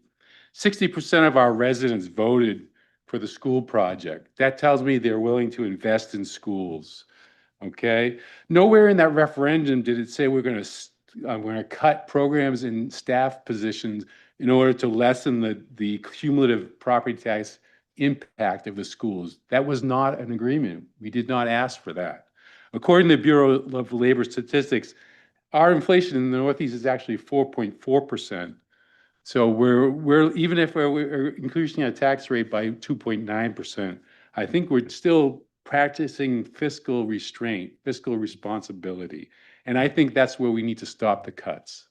We shouldn't be looking, in my opinion, at any more cuts beyond that $94.6 million budget. And I agree that we need to look at other places beside the schools to cut those things. Little things like the woman at a meeting on Monday talked about the moving up day from the local schools to Wentworth, where that's being cut. I can't believe that costs very much. And there's to me, that sounds like such a critical program. My daughter is going to be going to Wentworth, my granddaughter, next year. And I would hate that her sister not get that moving up day. Those are the kind of things we're talking about. So in closing, I'm just asking the council that the 2.9% increase in the mill rate is sufficient. I think it's responsible. It is also takes into account that we're trying to do our best in this time of inflation in our country. I also understand the property tax puts an disproportionate burden on some of our residents. It's a whole topic of discussion that we have to have, but I am in favor of the tax deferments and the tax programs we have in our town. And I think we need to move quickly to adopt the state property tax deferment program. So people who are potentially cash rich, property rich and cash poor, or constrained by their cash flow can use their property equity to pay their taxes. Thank you. Thanks, Steve. You have a few online. Sure, let's go to one online first. Hold on, Sue. Very short. Lacey, you should be able to speak. Yeah, can you hear me? Ken. Right, I work from home, yet I don't know how to make sure you can see me, so I'm sorry. In the interest of time, I will move on. I'm gonna ad lib a little bit. My name's Lacey Bell. I'm a Scarborough parent. I live on Katie's Lane.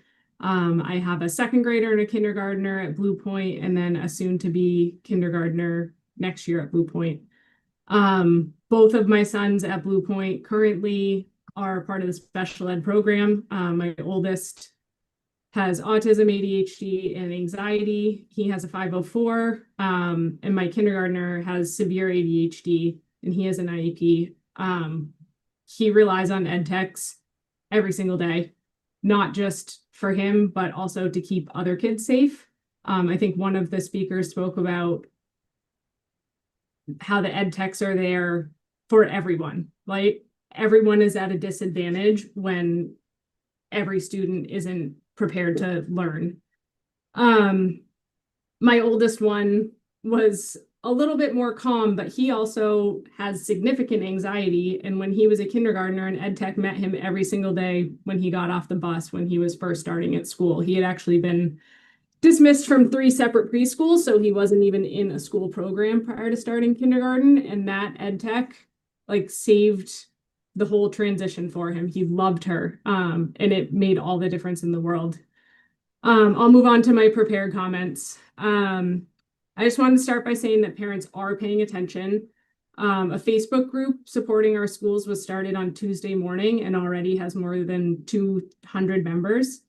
Many of us just haven't had the time or bandwidth to be loud until now because, as I'm sure you can imagine, we're in the thick of raising our children, working full time, and managing our incredibly busy lives. I want to address the idea of targeting a 2% mill rate increase. I heard the comment that this goal was set for the community, but I would argue that families with children in schools are part of this community too. And while I respect the desire to keep taxes low, I also work in finance, and I know that setting a target doesn't automatically make it realistic. My employer would love to grow our revenue 25% next year, but that's not going to happen. So we have to set a reasonable target. What's becoming clear is that the 2% target is not at all realistic, not in line with inflation. And in the face of reductions in state funding and other mandated costs, it's just not the right place to be at. The difference between the current proposal and restoring the level 3 cuts is about $2.50 per week, if I did my math right, for the average household. It's a small amount now, driving decisions that will increase class sizes, reduce ed tech supports, and limit opportunities for students. It's tiny, and I think we need to ask our residents to absorb it. As Scarborough voters already showed that we supported our schools, even when it cost more, by choosing to maintain the 3 neighborhood primary schools instead of consolidating them. We didn't just approve the school building last year. We declined a cheaper option and then approved the school building.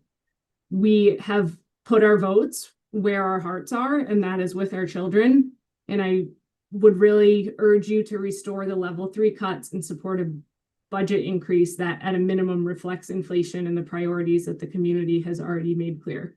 Thank you. Thank you. Sue. I'm Sue Hamill. I live on Bay Street in Pine Point. Most people don't pay attention. You know that. I mean, you know that people just don't pay attention. You're not going to get comments from most of the town population. There's a few people who do pay attention consistently, And, but that's, you know, there's a silent majority out there. And as you know, 25% of the town population has kids in the school, which means 75% do not. We support strong schools. And we are not looking for a tax cut, as some people have, you kind of get the idea that we're looking for a cut.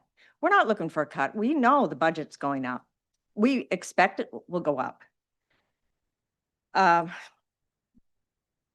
just also wanted to point out that I appreciate the focus on capital. I know that it will not affect this year's budget, but it sure will affect next year's. And that $26 million of projects that, and it's more than that because we've moved so much into bonding, that's going to be a $3 million payment next year.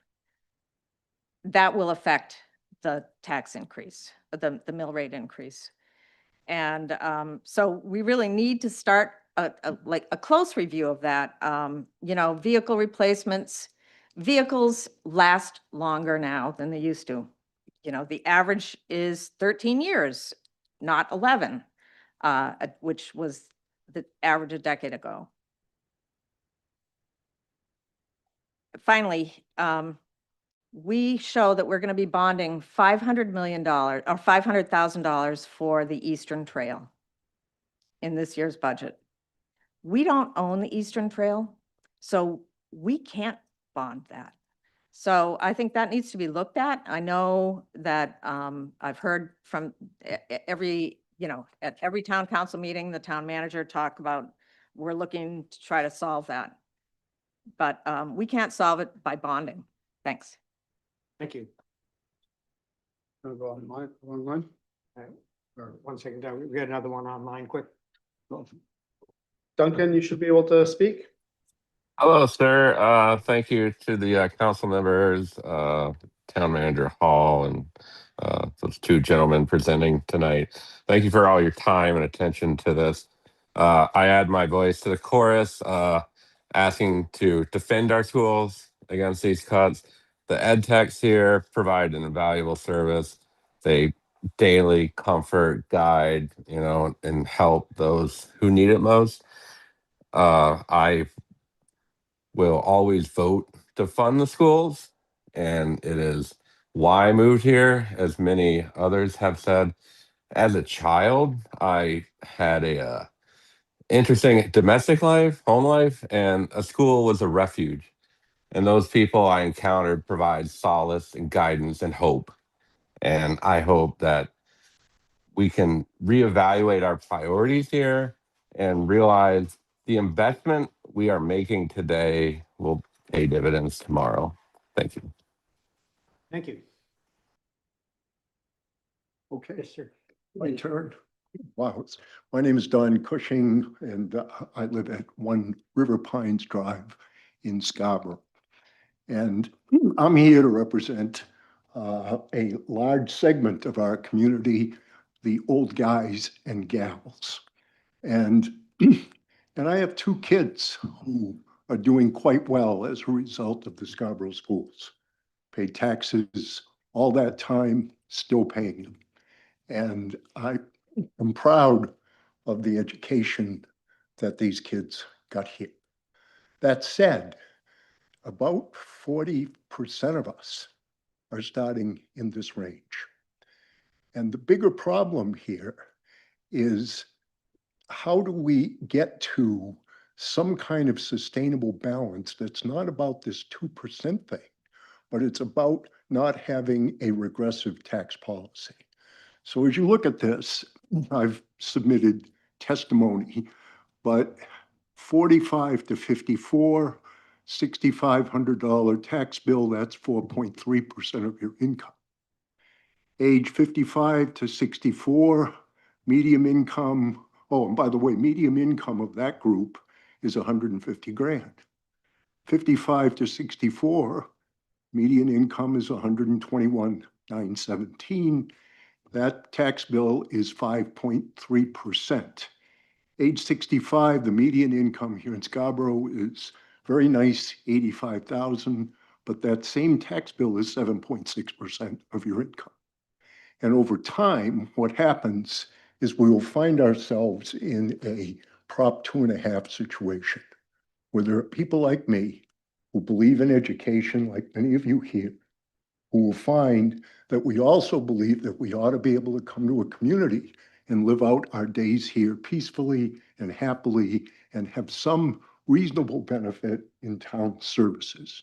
So what I say to all of you young folks out here who are at your peak earning years, if you don't take into account the majority of folks who are not in the school system, then we will find ourselves in a position where one day this room will fill up with people who have had enough.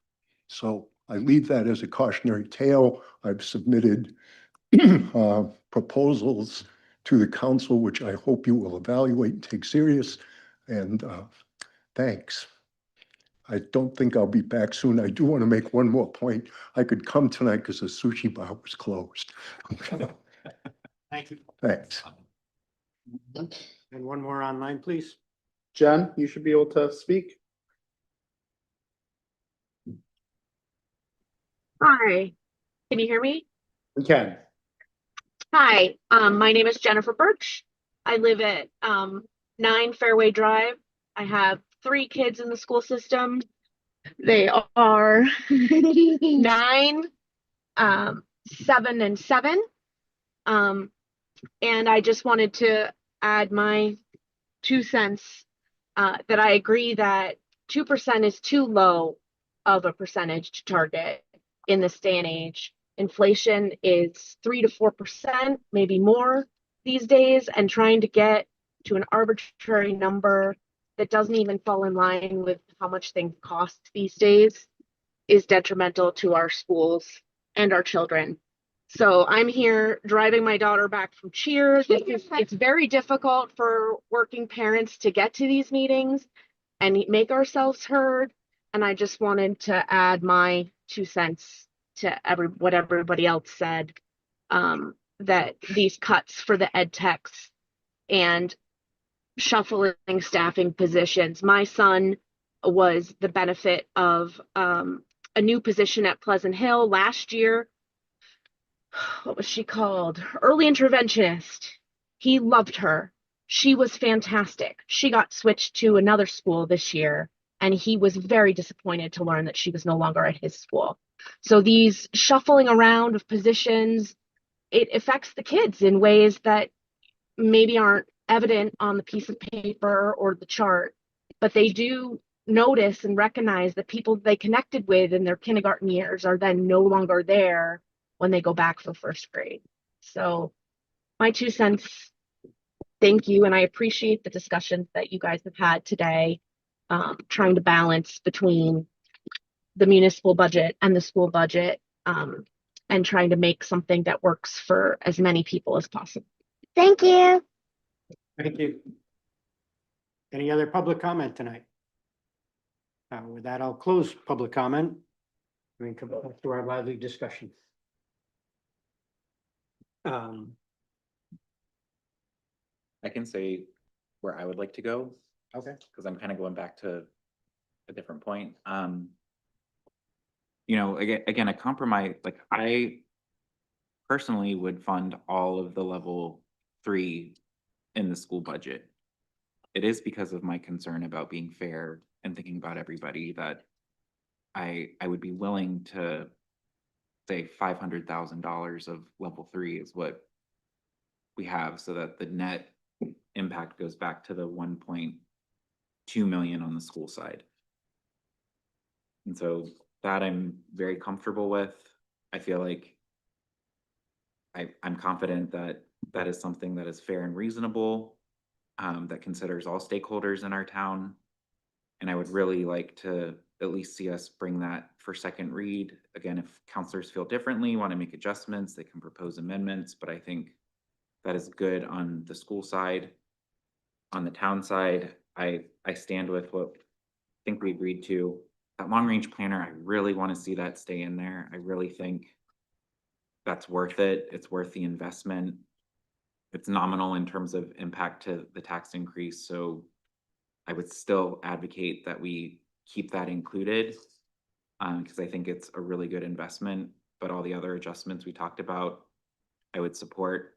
And, you know, since we have the public here still and they're listening, I think what Don Cushing said, I think is really important. And I ask everybody who's here tonight, like the challenge we have is property taxes is really the only way we can raise funds, especially in a wealthy community like Scarborough, especially for our schools. And as we talked about earlier, new legislation was passed that hurts us, while we still do have a lot of people who live here who are, you know, not rich, but have very high valued homes. And I don't want to see those people leave. And so my ask for you guys is, if you support our schools, please email your state legislatures and ask them to find real solutions for property tax relief.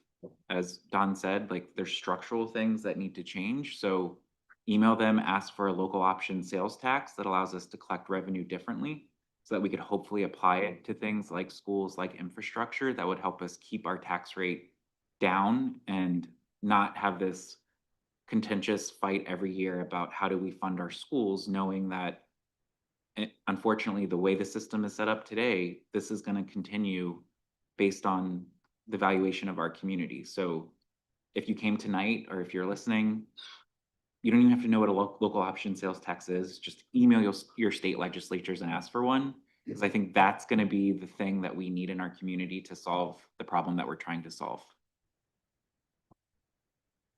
So John, you were saying you want to keep all of level 3, is that right? I mean, if you're willing to put all of level 3 in there, I would support it tonight, but again, I'm trying to be reasonable, and I feel like, Larry, I want to respect the fact that we're trying to exercise some caution, so I would fund half of level 3. One of the things that sticks out to me at this point is the school was proposing cutting positions as part of their budget, but I don't believe the town proposed cutting any positions as part of their budget. They did. They proposed not staffing positions, but did they actually say we're going to eliminate Yes, we have eliminated one full-time position. just one? To be clear, the school did not eliminate any positions. No people were let go, correct? Oh, yeah. And then transferring people. Yes. Okay, so that's my point. They're eliminating positions, I Yeah. think. And so I think that's just kind of, I wanted to get to how many positions did the town eliminate during this process? Because I think they eliminated them not, but because of the nature of the school business, they can do rearranging. Where I wonder if maybe there's more elimination we could do at the school, at the town level. I will just leave it at that. I'm not going to belabor this issue. I think we need to make some more cuts for the town. I think we should fund our schools the way they need to be funded. If you guys want to move forward with all of level 3, I'm fine with that. And I'm just going to continue to say, I think the town needs to make more cuts. We just need to, yeah. Okay. I think we're each on our own little island. We are. And I appreciate both of you kind of saying you'd support, basically not make any school cuts. And I'm frustrated in that as a council, we took this on, and I felt like we were working towards, both from the two staffs and this committee, we were working towards a compromise to get there. And I'm feeling like I'm coming off as that, like I'm in favor of school cuts, and I am not. And I've always supported the schools. I've always voted for every single budget. Many people know I worked on the school building project very enthusiastically. So it is not, and I appreciate all the public comment. I had no doubt. Frankly, I expected to be more parents here concerned about these reductions, and so I understand all that. So my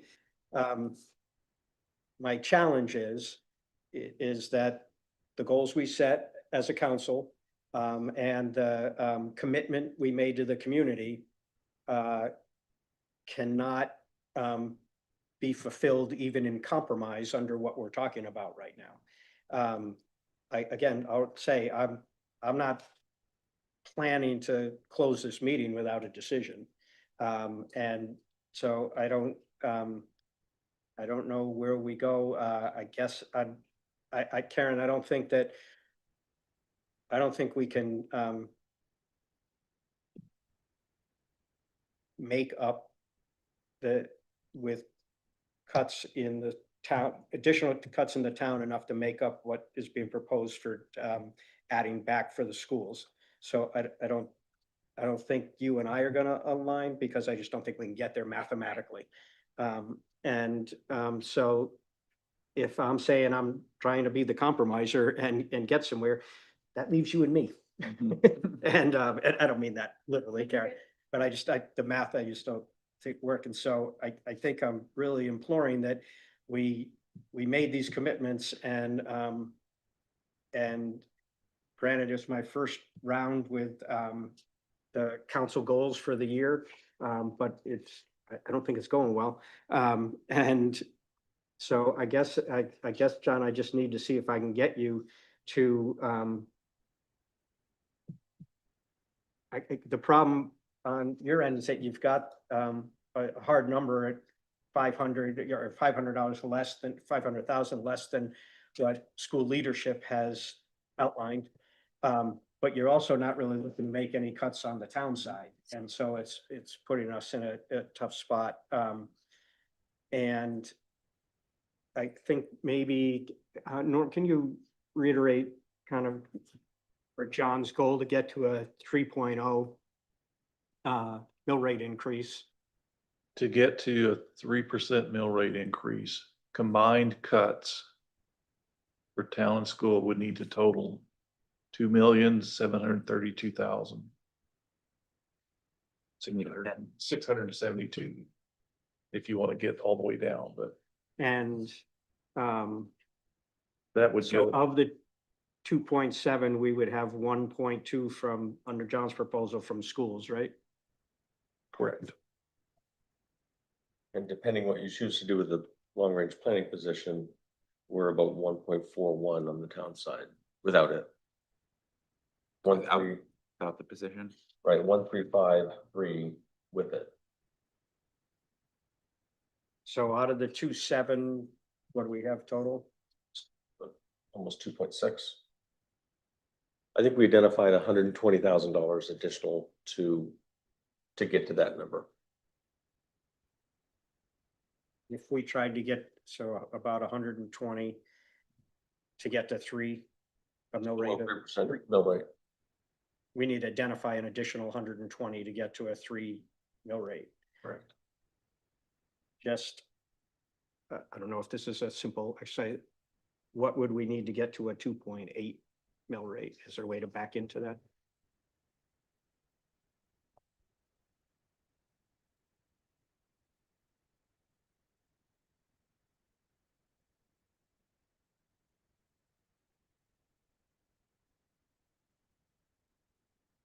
Well, Norm's looking that up,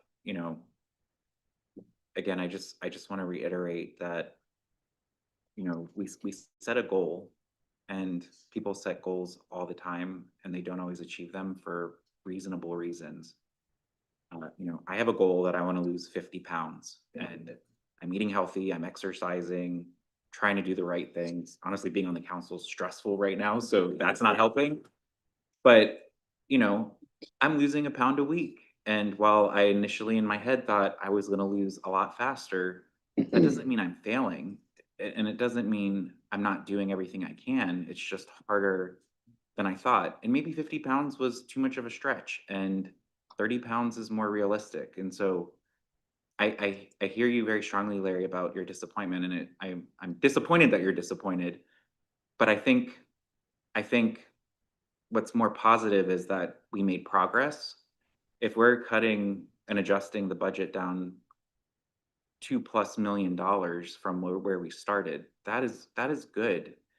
The hard part is, for me, looking at these choices and saying, are these choices worth the dollar savings that we're going to see? And even when we were talking about the 2.91 to get to 2%, that was $60 on an average tax bill, $5 a month. So we're really getting to pennies. And again, like I said before, I don't want to be penny wise, pound foolish by not making good investments because of a goal we set that I think was laudable. And I think the exercise we went through was appropriate. And I think as we go through that exercise, our job is to really evaluate the trade-offs to say, are these trade-offs worth it? And for the level 3, I don't think the trade-offs are worth it, though I'm willing to compromise. And on the town side, I do feel like we've made enough trade-offs that I don't see the need to ask for more. And so again, I don't think this is a failure or a bad thing. I think this is the reality of going through the process, engaging with the public, hearing what people have to say, and ultimately the choice for the school budget is up to the public at the vote. So we're not the final decision makers here, but what we decide will actually have them make a decision. And I'm very worried that given the 6 years I've been on the council, this is the most feedback we've ever received, which is great because I love the public engagement from school people saying that these cuts are detrimental. And frankly, in the 6 years that I've been in the council, when I look at them, they are. And so that's where I'm just having, like, I can't go any further because I really want to get there with you, but I really cannot go any further than funding the school at a 1.2 million reduction at this point. And I just can't go any further on the town side because we're really talking about police officers. We're talking about firemen. We're talking about paramedics. We're talking about keeping our streets plowed. Like, these are all essential services. Like, I don't want to cut planning anymore. I don't want to cut assessing. We don't have people to cut. I don't want to cut finance. I don't want to cut IT. Like, there's just the town and the school, despite how I know some people feel, do a phenomenal job at being very conservative. And what we're feeling this year, I think, is the fact that there is no fat to cut. Like, this is very responsible budgeting. And while I think we've tried really hard to really consider the future impacts, which I think is very laudable on our part for really being thoughtful, I don't think cutting fat at this, or cutting bone at this point, is really what's best in the best interest of our community. And I don't want to go down that path anymore. I'm trying to remember how it was in the past, but because we can't come to a consensus, there's 7 of us all together. And I just don't know if we should try to push forward something Yeah, at this point. That's fine. I'm prepared to push forward fully funding, like, keeping level 3 for the school. So like, we're not gonna, like, whatever that is, just do it. I know I'm at my 2% goal, but I think we need to move this conversation to the council level at this point. Yeah. I think we're nitpicking over little amounts of money, and I think we have to have a full council conversation of, do you want to do level 3 or not? Do you want a long range planner? We know how the 3 of us feel about it, but I think we are not going to come to an agreement. I'm willing to concede to get out of this meeting to move forward. That, like, I think, if anything, considering the level of engagement and the emails we've gotten to say that we're not doing level 3, move that forward and have that conversation with the council. That's my proposal. I think the long range planner position is also a conversation we should have with the council. Because I mean, again, this was a council goal. We're just finance. So I know I'm sitting here advocating, but it was a goal for all of us. And so I think we need to bring it to the council and say, you know, do you feel like Karen? Do you want to stick to that? Or do you feel like John? You're like, you know what I mean? Like, I think we need to let go. So maybe I will make a motion. So I move on the school budget side that we move forward with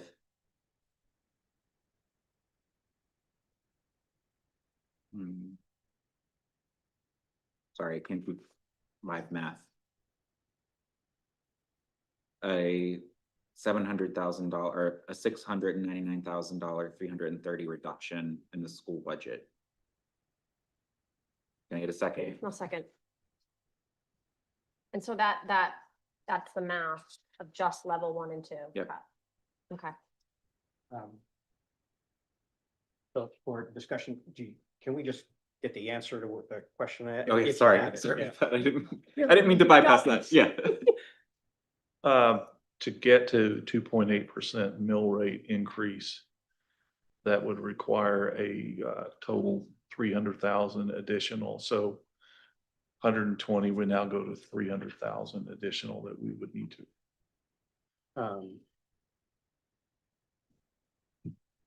Sorry, John, was your motion the equivalent of the 1.2 for the school? It was just level 1 and level 2. I was making a motion on what Karen said.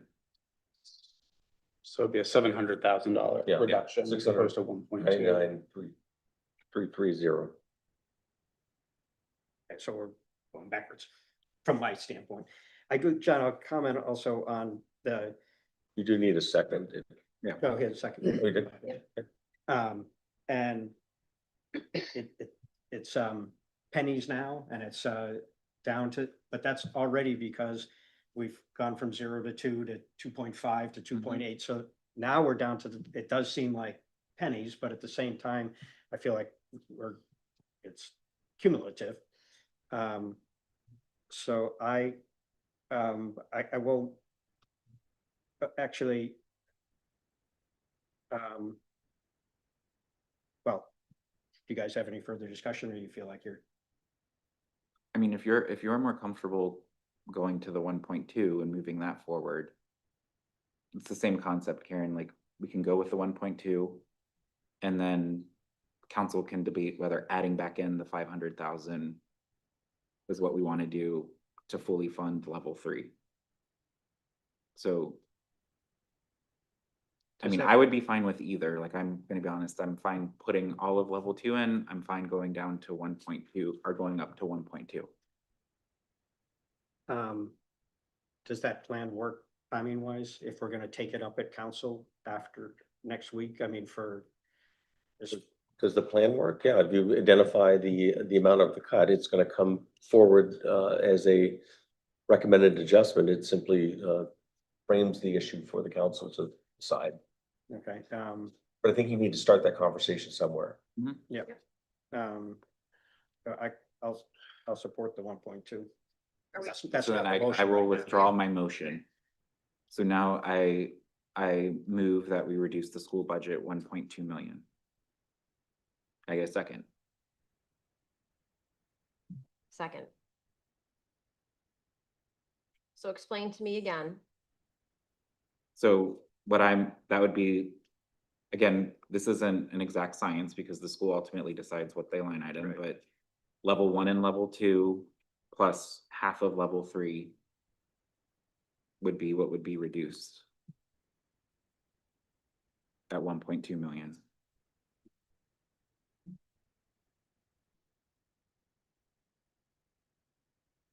And again, the council can debate whether we want to add 500,000 back in, or if the council is comfortable with 1.2, or some people want to go lower, we can have that debate in the council meeting. Okay. In favor?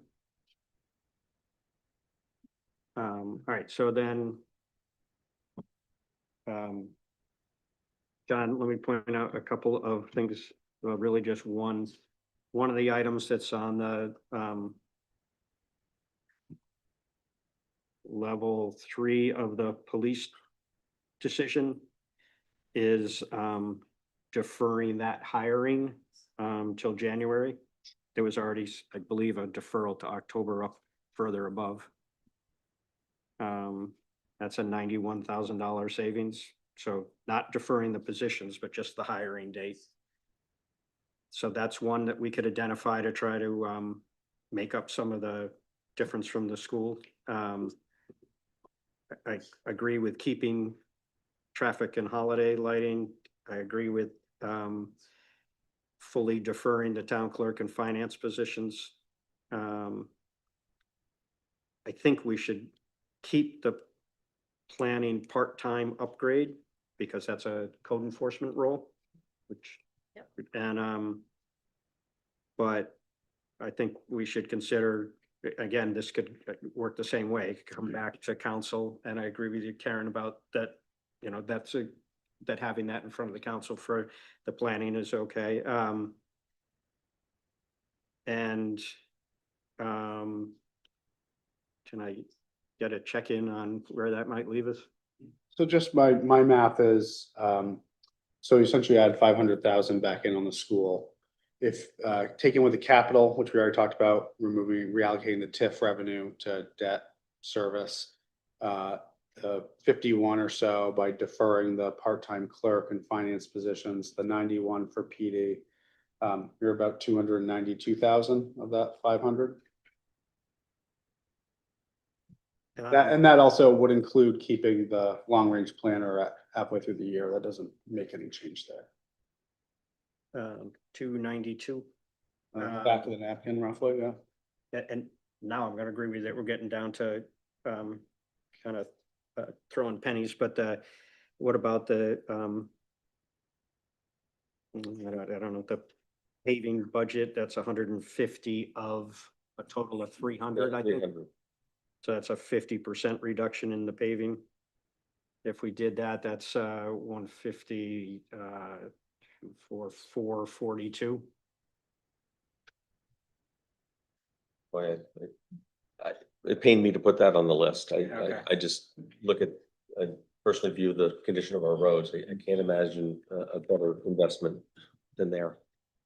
Okay, so I'm gonna say the same thing, John, is that we could take this up with council, but I'd like to make a motion that we take the reductions that Liam just referred to, which, if I have them right, are the town, deferring the town clerk up, part-time upgrade, deferring the finance clerk upgrade, deferring the police hiring date till January 27, accepting the reallocation of the TIF funds. I miss anything? That's what I got. That would be a total of a 292 additional town cuts. And have that be our adjustments to the town budget, and we can, with the same theory, that we could talk about it at council. If that's a motion, I will second it. for That was a discussion. motion. Okay. Any discussion? I just want to understand. I wish the police chief was here. The deferring the 3 positions to January based on current hiring vacancies, like, is this? Yeah, let me get back. Or is it like, are there people already in queue that we could No, hire? So just to speak to the approach with what positions we identified, these were oftentimes they're new investments in the last year. So if you recall, the council funded 4 new patrol officer positions. They were offset with their implementation in the current budget year. So we just haven't filled these spots. So we'd carry those vacancies through to sometime next year. The purpose behind the patrol officer position, so of the 3, one's a dispatcher, 2 are patrol officers, really allows us to get to that minimum staffing threshold, improving it from the 2 officers and the sergeant to 3 officers and sergeant 24 hours a day. So it just delays that kind of threshold a bit longer. Obviously with a delayed start, it doesn't mean that if we have a vacancy, we're gonna go and fill that vacancy and keep our staffing levels at sort of what we'd like them to be -2. So, so that's sort of it in a nutshell. There's, again, we invested 4 new positions last year. It's just delaying getting those investments online, another 6 months or so. Is it ideal? No. But we also recognize that, again, we talked about at the beginning, we made some significant investments last year, and the circumstances are such that we need to delay implementing those positions. And some of the reason for the open positions, we're having difficulty filling them, right? It's always challenged. I wouldn't point to that the way we would maybe 3 years ago. Yeah, I think the biggest thing is that we have a vision and a pathway to get to where we want to get to in the next budget year. And I think delaying or deferring them entirely effectively eliminates them. And that is, I think, going backwards. In fact, in this current year, as I recall, the delay that we deferred or delayed the start, I think April 1st was when these 2 positions were supposed to start. So we simply have not advanced and filled them yet. and apparently won't for some time. Yeah, I think that's important. I don't want to give the impression at all that we're not supporting those hires. It's timing issue, I think. Look, and I worry about part of the challenge we're dealing with this budget year, in part was choices we made last year to defer hiring. That like seems to be this like evil thing that keeps up with us every year. Because next year we'll have the full positions in. And so it's just a cautionary thing to think about if we go this path, that we're just again kicking the can in the pain a little bit to the next year, which is also going to be tough. And so if we're, It's if a we really, phased implementation, right? I mean, you're cutting the cost, of the investment in half. So it takes 2 years to get there, which I think is a sound, but you're absolutely right. That's ultimately. the Another way to look at it is it kind of resembles what the natural challenge is in hiring and recruitment and kind of the shrinkage and the changing workforce. Though we may be funded for full staff, there's all sorts of reasons we're never there. People come and go. And so effectively by these, we're almost mirroring what the effect on budget is because we're never actually paying out that full payroll for all sorts of very good reasons. Right. If we had hired these already, we wouldn't be talking about deferment. They'd already be here. And to Kate's point, really the effect of this will be to minimize our annual budget surpluses. I mean, that's some of the greatest way we realize annual budget surpluses is on the payroll side, frankly. do you guys have the flexibility though? Like say we start the recruitment process and we find someone, like, is it head count versus, you know, the actual dollar amount, meaning like, can we hire one early if we have a good candidate and then wait longer for the other two? Yeah, I mean, that's essentially what we did. I think last year we modeled hiring 4 on January 1st. What we did was we hired 2 in the fall and then 2 in the spring, right? So the effect was the same over a course of this year. Right, our limitation is the appropriation authority you give us. Okay. So I'm willing to just support it to Karen's point, like, let's move on, let's bring it to council. I forget, did your motion include not including the long range plan, or did it include? It did include the long. It included half-year funding for the long range. Okay, cool. I like that then. I'll support it. Any discussion, Kim? All those in favor?